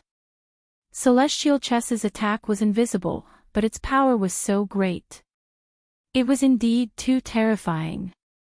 It made one's hair stand on end. The Great Lord wiped the blood from the corner of his mouth. His eyes shone with a terrifying light from behind the mask. He shouted himself hoarse, "I'm going to break your celestial chest today." As soon as he finished speaking, he rushed out. This time, he wasn't targeting Tang Jing. Instead, he directly attacked Ji Wuxiang. Obviously, in his heart, celestial chess was a bigger threat than Tang Jing. Celestial jade. Ji Wuxiang opened his mouth again. This time, he didn't seem to be as relaxed as before. These two words burst out from his throat with great difficulty.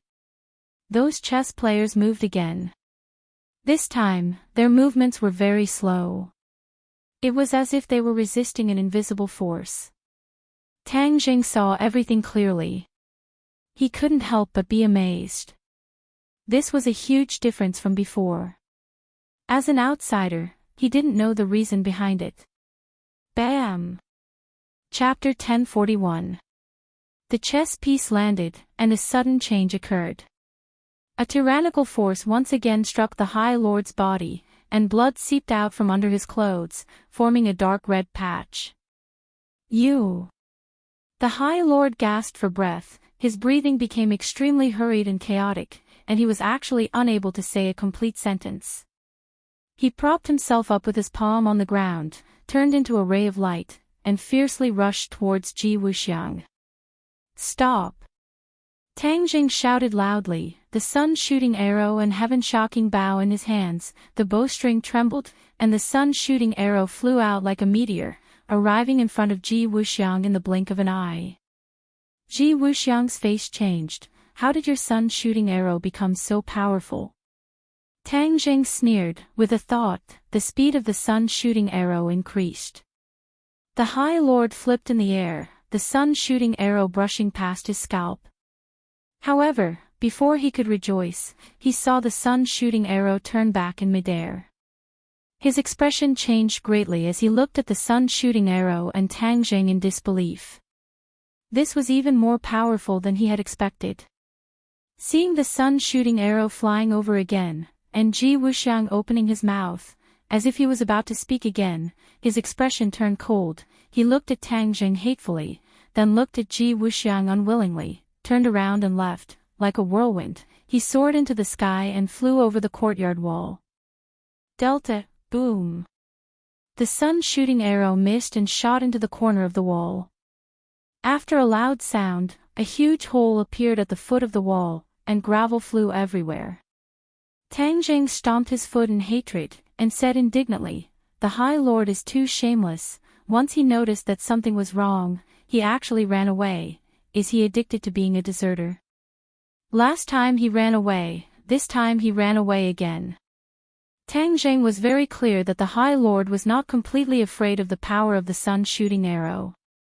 Although the sun-shooting arrow was a sacred weapon, with Tang Jing's strength, it was not enough to truly threaten the High Lord. What he was afraid of was clearly Ji Wuxiang and Tang Jing working together. With the sky chess and Tang Jing attacking together, the power would naturally increase greatly, and even the High Lord would not dare to underestimate them. The other chess players were drenched in sweat, as if they had just been fished out of the water. Their stiff faces finally revealed a trace of relaxation. It was obvious that the battle just now was a huge test for them. Young Master Tang, thank you for your timely arrival. Otherwise, we wouldn't have been able to see tomorrow's sunrise. Ji Wuxiang heaved a long sigh and expressed his gratitude. Tang Jing shook his head slightly. President Ji is too serious. Your sky chess is very powerful. Even if I did not come, it might not have been defeated. Ji Wuxiang smiled bitterly. Young Master Tang, you only saw the surface, but not the inside. Although it looked like we could still hold on, without your help, we definitely would not have been able to hold on for long. Tang Jing frowned and asked, why, didn't you say that the sky chess is very powerful? The High Lord wanted to use the sky chess to deal with Tang Jing and the others, including Empyrean Fairy and Tian Chanzi. It was clear that the sky chess was very powerful. How could it not be defeated by the High Lord? This did not make sense. Ji Wuxiang said resentfully, you only know one part of the story, but you don't know the whole story. It's true that the heavenly chess is powerful, but we didn't unleash the true power of the heavenly chess just now. What we unleashed was only the tip of the iceberg. To unleash the true power of the heavenly chess, we need very complicated and strict conditions. Oh, I'd like to hear more. What did President Ji mean by Fekte and Merak just now? Tang Jing asked curiously, staring at Ji Wuxiang with a burning gaze. Ji Wuxiang did not hesitate and said openly, this is the sky chess's moves. Fekte and Merak represent each move. There are 7 moves in the sky chess, namely Dubhe, Merak, Fekte, Migrez, Alioth, Mizar, and Alcade. Every move had all kinds of internal connections and changes. Only those who practiced the game every day could master its mysteries and exert the corresponding power. I am the core of the sky chess. All the chess players listen to my orders to place their pieces and move so that they can use its great power. The power of the sky chess can be big or small, it can be limited to a courtyard, or it can be expanded to a city. Tang Jing nodded, suddenly enlightened. No wonder. I didn't notice anything strange outside the Go Club just now, so many passers-by did not notice anything. However, once you enter the Go Club, it's a completely different scene, a completely different world. President Ji is truly a genius. Although I only saw the tip of the iceberg of the sky chess today, it has already left a deep impression on me. I believe the High Lord feels the same way. Young Master Tang, you flatter me. The sky chess is indeed powerful, but it's only a half-finished product now. The High Lord will definitely have designs on the sky chess. Although I stopped him once, I might not be able to stop him a second time. Don't be afraid of thieves stealing, but be afraid of thieves remembering. Ji Wuxiang said helplessly. Then why don't you seize the time to set up the sky chess? When the time comes, even if the High Lord comes to attack, he might not be able to get anything out of it. Tang Jing disagreed. Ji Wuxiang fell silent, his expression fluctuating as he hesitated to speak. Tang Jing looked at him with furrowed brows, saying, President Ji, if you have something to say, just say it. There's no need to beat around the bush. Ji Wuxiang stared at Tang Jing without blinking for a long time before saying, since young Master Tang is so straightforward, then I won't be shy anymore. I hope young Master Tang can lend me a hand and let the sky chess be truly completed. When the time comes, no matter how powerful the High Lord is, he won't be able to threaten us anymore. Tang Jing did not expect Ji Wuxiang to raise such a suggestion. For a moment, he did not know how to answer. He had always been wary of Ji Wuxiang, and Ji Wuxiang's words clearly did not treat him as an outsider. If he helped Ji Wuxiang, then he would definitely have more opportunities to understand the sky chess. In fact, Tang Zheng was also quite interested in the sky chess. Ji Wuxiang made it sound so powerful, but Tang Jing did not understand the principles behind it. If he had a grudge with Ji Wuxiang in the future, then wouldn't Ji Wuxiang also use the sky chess to deal with him? If he knew some of the key points and mysteries of the sky chess, then perhaps he could counter Ji Wuxiang. The most important thing was that he had Qi Yu and the inner demons in his body. These two were undoubtedly knowledgeable and insightful. Even if he could not find any clues, these two would definitely learn a lot and tell him. At that time, it would be equivalent to him knowing. The inner demons urged, "Young man, agree to his request. This sky chess is very interesting. I would like to see what exactly is going on." Qi Yu coldly humphed and said with dissatisfaction, just deliberately mystifying. The inner demons retorted, "Qi Yu, don't go against your conscience just because you came to save him today. This sky chess is something neither you nor I have ever seen before. Don't you want to pry into its mysteries?" Qi Yu was silent. The inner demons had spoken his mind. "Ah, young man, you see, he has nothing to say. This means that he has no way to refute me. My opinion is to agree to his request and then figure out the mysteries of the sky chess. Perhaps you will be able to use the sky chess in the future. Wouldn't that be a good thing? There is no harm in learning more. This saying has been passed down since ancient times. Naturally, there is a reason for it. So be it. I would like to see what is so great about this sky chess. I don't want to see if it is just a trick to fool people in the end," Qi Yu said indignantly. Tang Zheng was silent for a long time. He had already made his decision. Since these two were in favor of this, then agreeing would definitely be more useful than refusing. Ji Wuxiang stared straight at Tang Jing, waiting for his answer. "Okay, I agree. But I don't know how to play the sky chess, so I may not be able to help you much," Tang Zheng said without batting an eyelid. Ji Wuxiang was immediately overjoyed. His eyes lit up as he impatiently said, "Young Master Tang is too modest. With your help, this sky chess will definitely be completed sooner. At that time, you will be able to see the true face of the sky chess." Then I will wait and see. What do you want to do next?" Tang Jing smiled faintly. Ji Wuxiang turned his head and looked around. He pointed at the messy courtyard and said, "I will first tidy up this place. Although the Go Club has been destroyed, the most important foundation is still here. So in a few days, we will be able to start setting up the sky chess. During this time, do you need my help?" "No need. How could I trouble young Master Tang with such a small matter?" Tang Jing nodded and glanced at the other Go players. They had once again turned into puppets, sitting quietly in front of the Go board and playing without any distractions. At this time, Tang Jing no longer dared to underestimate these seemingly weak Go players. When they worked together, the power that burst forth was intimidating. "Then I will take my leave first. If there is anything else, we will contact each other again." Tang Zheng cupped his hands and took his leave. Ji Wuxiang walked him to the door. When he opened the door of the Go Club, the clamor outside immediately traveled in. Just now, the inside of the Go Club was incomparably quiet, as if it was another world. Now that the door was opened, the two worlds seemed to merge into one. It was truly incomparably wonderful. Tang Zheng could not help but look forward to the coming cooperation even more. After leaving the Go Club, Tang Zheng asked Qi Yu and the inner demons if the great desolate aura was still there. Qi Yu said snappily, "Do you think the other party is an idiot? Since he has gotten rid of you, he will definitely think of a way to hide. Why would he still show his face?"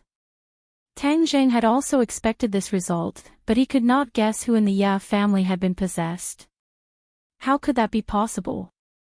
There were so many people in the Ya family, that would be too difficult. Moreover, if he went to the Ya family again, it would be useless. He had already caused a ruckus in the Ya family. If he went again, it might cause some sort of disturbance, and instead, it would cause Yi Tianlei's family to be in a dilemma. There are so many things that escaped from the prehistoric heavenly tomb, and we have only found a few of them. Could it be that you really have no other choice but to sit at home and wait? Tang Zheng asked unhappily. Qi Yu and the inner demons naturally sensed his displeasure and hurriedly comforted him. That might not be the case.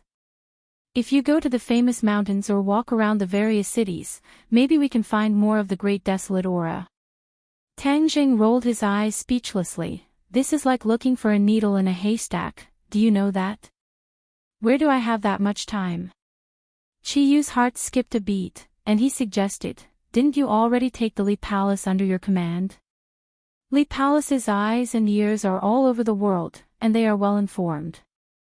Let them gather abnormal information from all over the world, such as who suddenly became powerful, or what strange event that science cannot explain.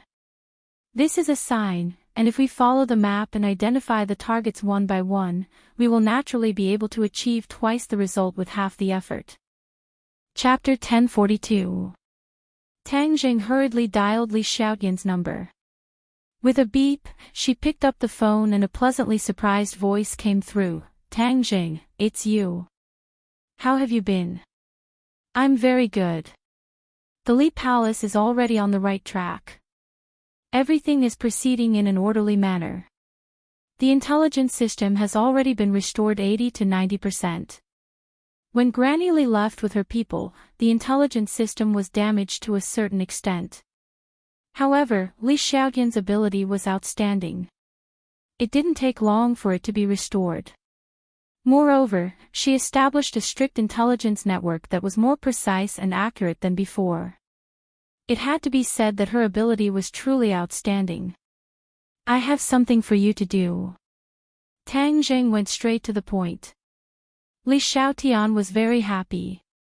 This showed her value, so she asked, what is it? Give the order to collect all kinds of mysterious and strange events throughout the country. Tang Zheng finished explaining in detail. With Li Xiaoyan's intelligence, she immediately understood and said, don't worry, I will give the order and report it back to you as soon as possible. Don't be too anxious. This is not something that can be done in a short period of time. Tang Zheng comforted her. After hesitating for a moment, he said, you are alone in the Li Palace. Take care of yourself. Don't tire yourself out. This sentence was more effective than any elixir. Li Xiaotian was very happy. She kept shaking her head and said, I'm not tired. I'm willing to do anything for you. Cough cough. Tang Zheng dryly coughed and said a few perfunctory words before quickly hanging up the phone. He could guess a bit of Li Xiaoyan's thoughts, but he didn't want to think too much about it.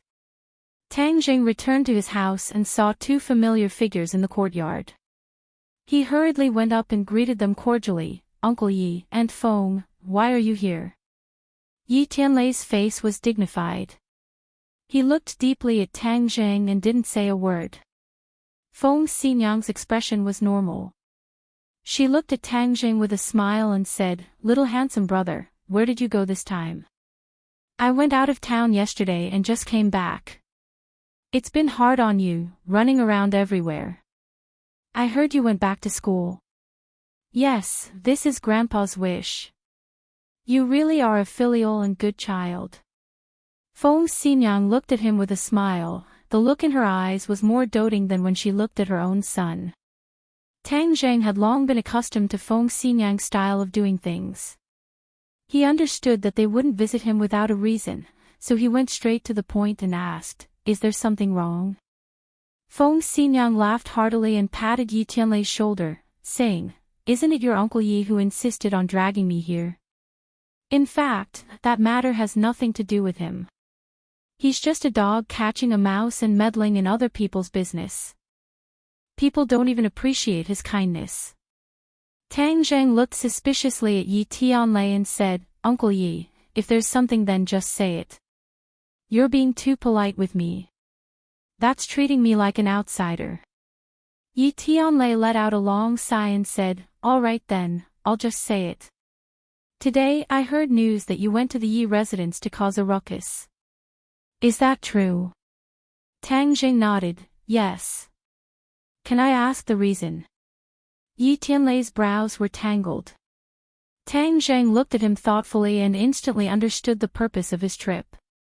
Yi Tianlei was actually a truly good person. Even though he had broken off relations with the Yi residents, he still missed the Yi residents deep in his heart. He couldn't be as resolute as Feng Xinyang and Yi Dingdang. Therefore, he had always been silently paying attention to the Yi residents' movements. Today, Tang Zheng caused such a big ruckus that it naturally couldn't escape his eyes. That's why he came to ask Tang Zheng. This wasn't a punitive expedition, but to clarify the reason and see if he could mediate. Tang Zheng smiled and said, since Uncle Yi asked, then I will naturally tell you everything I know and will not hold back. Back then, there was a prehistoric heavenly tomb in the 10,000 huge mountains. Because the restrictions were broken, many creatures and magic treasures escaped. In the past, I never paid attention to it, but now I find out that these things that escaped are quite dangerous, and are good at seizing bodies and rebirth. In other words, they occupy other people's bodies, and with a shake of their bodies, they become living people again. These guys all came from the ancient era and are very powerful. Once they are allowed to truly recover and grow stronger, they will be a huge threat to this world. Yi Tianlei and Feng Xinyang were both shocked. They never thought that there would be so many hidden matters, and immediately asked, then what does this have to do with the Yi residents? These things that escaped will emit a desolate aura. I finally found the whereabouts of this desolate aura in the Yi residence, so I barged into the Yi residence to investigate. Tang Jing explained. Yi Tianlei suddenly realized, and said thoughtfully, you mean that someone in the Yi residence has been possessed? Yes. Who is it? Tang Jing shook his head regretfully. The other party is very cunning, and because of Yi Xuanji and Yika's obstruction, I was unable to find out who was possessed, and the other party has already escaped without a trace, so it will be even more difficult to track them down. Feng Xinyang frowned. Then this guy is really cunning, to be able to escape your pursuit. Are you eager to know the result? Of course. Could it be that Aunt Feng has a way? Feng Xinyang pointed at Yi Tianlei and said, although he doesn't have much ability, investigating a person in the Yi residence shouldn't be a big problem. According to what you said, after this person has been possessed, his behavior will be very abnormal.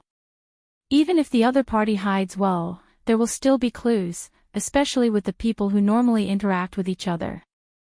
Don't you think so? Tang Zheng's head lit up, and he looked at Feng Xinyang in pleasant surprise, and said, Aunt Feng is wise. Feng Xinyang laughed loudly. What wise idea do I have? It's just a small matter. Saying this, her arm touched Yi Tianlei, and said, don't you think so? This small matter must be done immediately when we go back, and we must find out who was possessed in the shortest time possible. Yi Tianlei nodded his head, and after a long time he said, Little Zheng, you are our family's benefactor, so I will naturally take care of this small matter, but if it involves a specific person, what are you going to do? Tang Zheng raised his eyebrows and asked, does Uncle Yi have any misgivings? Little Zheng, I am after all someone from the Ya family, so if it involves a specific person, I hope that you will be able to deal with it at your discretion. Yi Tianlei said hesitantly. Feng Xinyang heard this, and directly jumped up. Yi Tianlei, what's wrong with you? How did the Ya family treat us? Did you not see it? Now you are saying good things for them. Are you a pig? So stupid. Feng Xinyang was greatly angered, and was flustered and exasperated. Seeing this, Tang Jing hurriedly comforted her. Aunt Feng, don't be impatient. Uncle Yi is a righteous person, so of course I understand what he is thinking. Only, Uncle Yi, although I am of the younger generation, there are some things that I must say. Although your intentions are good, the other party may not accept your kindness. Yi Tianlei's face became embarrassed. Tang Jing did not stop there, and instead continued to say, this matter is of great importance, so no matter who is involved, I will not back down. I must find this person. Also, this person has already been possessed, so the original person is already dead. This body is occupied by someone else, and is not someone from the Ya family. Little handsome brother, don't listen to his nonsense. He is soft-hearted and will never change. Feng Xinyang said without good feelings. Tang Jing smiled and said, Uncle Yi is a kind person, so he has this kind of thinking. This is better than many vicious and merciless people. Feng Xinyang's lips slightly raised, and she smiled, her face brimming with happiness. Little handsome brother, do you know why I chose him that year? Why? Tang Jing gossiped and asked. Feng Xinyang glanced at Yi Tianlei. It's because of his stupidity that he moves people's hearts more than other smart people. Tang Jing laughed loudly. That's right, so Uncle Yi's starting point is good. Uncle Yi, I will leave this matter to you. Find out who has been acting strangely, then we will know who the enemy is. When the time comes, it will be easy to deal with. There is no need to implicate the entire Ya family, what do you say? Yi Tianlei looked pensive. What you say makes sense. The way of the world is becoming more and more complicated. I can't see through it at all. Uncle Yi is too modest. If Uncle Yi and Aunt Feng are in the mood for leisure, once this matter is over, I will invite you to an island for a vacation. The scenery there is beautiful, and there is no smog like the capital. It can be used to relax. Tang Jing suggested. Feng Xinyang happily agreed, little handsome brother, you are the one with the heart, unlike this guy. I have been with him for most of my life, but he doesn't know how to take me on a vacation. I have heard Ding Dang mention your island before. I have wanted to go for a long time. Good, then it's a deal. Little handsome brother, let's go over there. I have something to say to you. Feng Xinyang pulled Tang Jing to the side. What can't you say in front of me? Yi Tianlei speechlessly rolled his eyes. Feng Xinyang glanced at him and said, this is a private conversation between me and little handsome brother. You don't need to know. Go to the side. After saying this, she pulled Tang Jing to a secluded area. Tang Jing curiously looked at her and asked, Aunt Feng, what is it that has to be so grand? Feng Xinyang looked at Tang Jing. The more she looked, the more satisfied she was. When he was still a high school student, she had already set her mind on him. Now it seems that her vision was truly unique. If it wasn't for her constant perseverance and encouragement, perhaps that silly daughter of hers would have already had no fate with him. As for the unclear relationship between Tang Jing and other women, she was very clear about it. However, what kind of person was she? How could she let her daughter withdraw because of such a small matter? On the contrary, she would encourage her daughter to compete even more. Only a truly outstanding man would be able to attract the attention of so many women. Feng Xinyang's daughter had never been afraid of challenges and competition. Bravely moving forward was the style she should have. However, ever since the last time she let Yi Dingdang return home and had a long talk with her, Feng Xinyang also realized that her daughter was facing a crisis. The most important thing was that the women by Tang Zhang's side were too outstanding. Not to mention Wu and Li Xiaotian, these two were originally experts of Li Palace and martial organization. She had to admit that they were stronger than Yi Dingdang. Chapter 1043. Seeing that Feng Xinyang was staring at him, Tang Jing thought that something big was going on. He quickly restrained his expression and became serious. Little handsome brother, how are things going with you and Ding Dang? Tang Zhang was greatly embarrassed. Why would she ask such a question? If it was someone else, he could refuse to answer. However, the other party was Feng Xinyang. He simply could not refuse. After thinking for a while, he said, we're pretty good. Pretty good. Why did I hear that she has some conflicts with that Princess N? Tang Zhang's eyes widened as he thought to himself, you even know this. Feng Xinyang gave him a look that said, "I've already seen through everything. Don't lie to me." She continued, "Ding Dang is an impatient girl. She doesn't know how to beat around the bush. If she does anything wrong, you have to bear with her." Tang Jing nodded his head like he was pounding garlic. "Aunt Feng, don't worry. Ding Dang is very sensible." Feng Xinyang's mouth finally revealed a trace of a smile and said, "If that's the case, then I can rest assured. Some things should be settled as soon as possible. You young people are impatient. I still have to worry about these things for you." Tang Zhang was confused and looked at her blankly.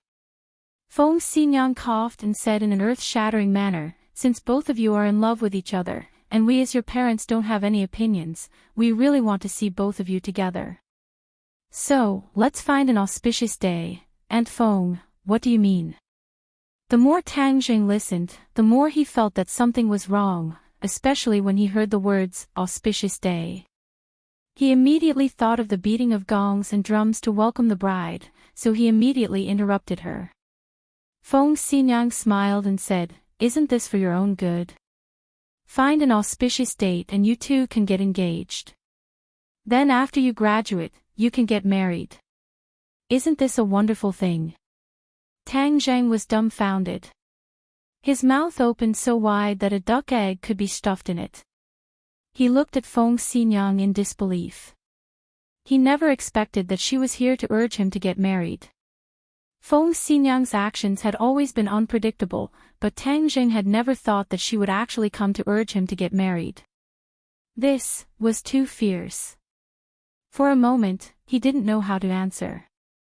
Feng Xinyang urged, "Little handsome boy, I know you're shy, but you're an adult. What's there to be shy about?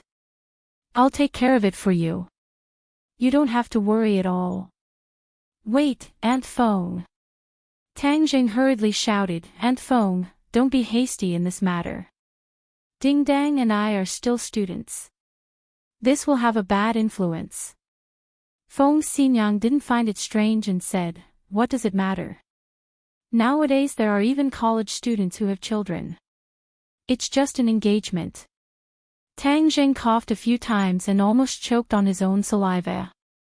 He didn't know whether to laugh or cry as he said, "Aunt Feng, I know you're good to me, but I'm really not mentally prepared.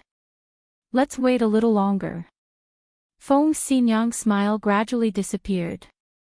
She stared at Tang Jing and seriously said, "Little handsome boy, are you dissatisfied with Ding Dang?" "Absolutely not." Tang Jing shook his head like a rattledrum. "Since you're not dissatisfied, then all the more you have to be together. You have to be together in a legitimate manner," Feng Xinyang said. "Aunt Feng, this matter is really too urgent." Seeing Tang Jing continue to evade, Feng Xinyang knew that if she continued to push things would become worse. She resentfully said, "Fine, but when you graduate, I'll look for you again. At that time, you can't use your age as an excuse. But, I can accept it if you give me a little grandson in the next few years." Tang Zhang's legs went soft and he almost fell to the ground. He didn't know whether to laugh or cry as he looked at her. "Is Yi Ding Dang your biological daughter?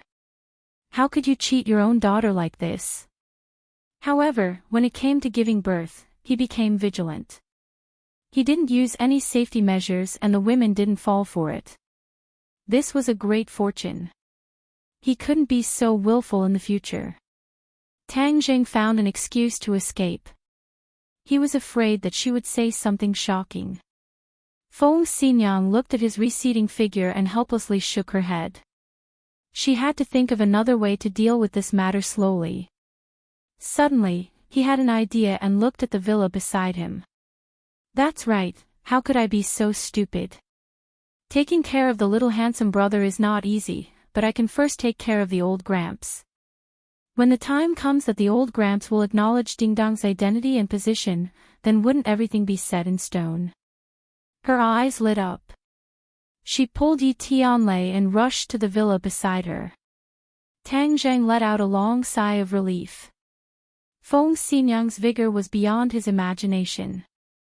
Looking at his frightened face, Marshall walked over and asked, "What happened to you?" Tang Jing squeezed out a smile and said, "It's nothing." Nana jumped from the second floor like a little swallow and directly flew into his arms. She said intimately, "Big brother, quickly take me to play. I have to go to school in a few days. At that time, I won't have time to play with Big brother." Nana was about to go to primary school and had already contacted the school. Therefore, this was her last time to play. Tang Jing moved his head and said, "All right, let's go outside and play. Big brother is going to set up a formation. You can watch from the side, okay?" "What is a formation?" Nana tilted her head and asked curiously. Nana is still young. She will know when she grows up. "Oh," Nan replied, a little disappointed. Marshall asked curiously, "What kind of formation are you going to set up?" Tang Jing pointed to the large area outside and said, "These buildings are all inhabited by our people. For safety reasons, I am going to set up a formation. In addition, the smog in the capital is so serious. I also plan to add a spirit gathering array to improve the air here." Marshall nodded happily, "That's a good idea. I'll take a look with you and broaden my horizons." Tang Jing originally only planned to set up a spirit gathering array to improve the air, but after thinking about it, he felt that it was far from enough. This place had been attacked time and time again. If there was a defensive formation, once the formation was activated, it would be able to protect everyone, as if an external enemy had invaded. Although he did not know many formations, he could not beat the inner demons in Chi Yu. These two people had countless formations in their minds, so any one of them would be enough. The few of them arrived outside the villa and walked around a few villas. Then, he had an idea in his heart. "Chi Yu, if the great heavenly cycle primordial array is not as powerful as you say, I will look for you to settle the score," Tang Jing said. Chi Yu seemed to have been greatly insulted as he indignantly said, "Tang Jing, it's fine if you don't know anything, but you actually dare to look down on my great heavenly cycle primordial array. Do you know that my camp was set up with this array? No enemy can quietly break through the array." Tang Jing smiled and did not refute, waiting to see how it would turn out. The inner demons did not refute this time. Instead, they helped Chi Yu and said, "I'll say something fair. This great heavenly cycle primordial array is indeed a first-class formation." Chi Yu did not exaggerate. Inner demons, you're finally willing to speak the truth for once," Chi Yu said. The inner demons retorted, "When have I ever not spoken the truth?" "Nana, look carefully." Tang Jing took out a piece of jade and flicked it with his finger. Whoosh! The jade stone flew out and entered a bush, disappearing without a trace. "Big brother, is this how you set up a formation?" Tang Jing smiled and nodded his head. "The formation is a very complicated system, and in order to have the corresponding function, one must have the support of energy.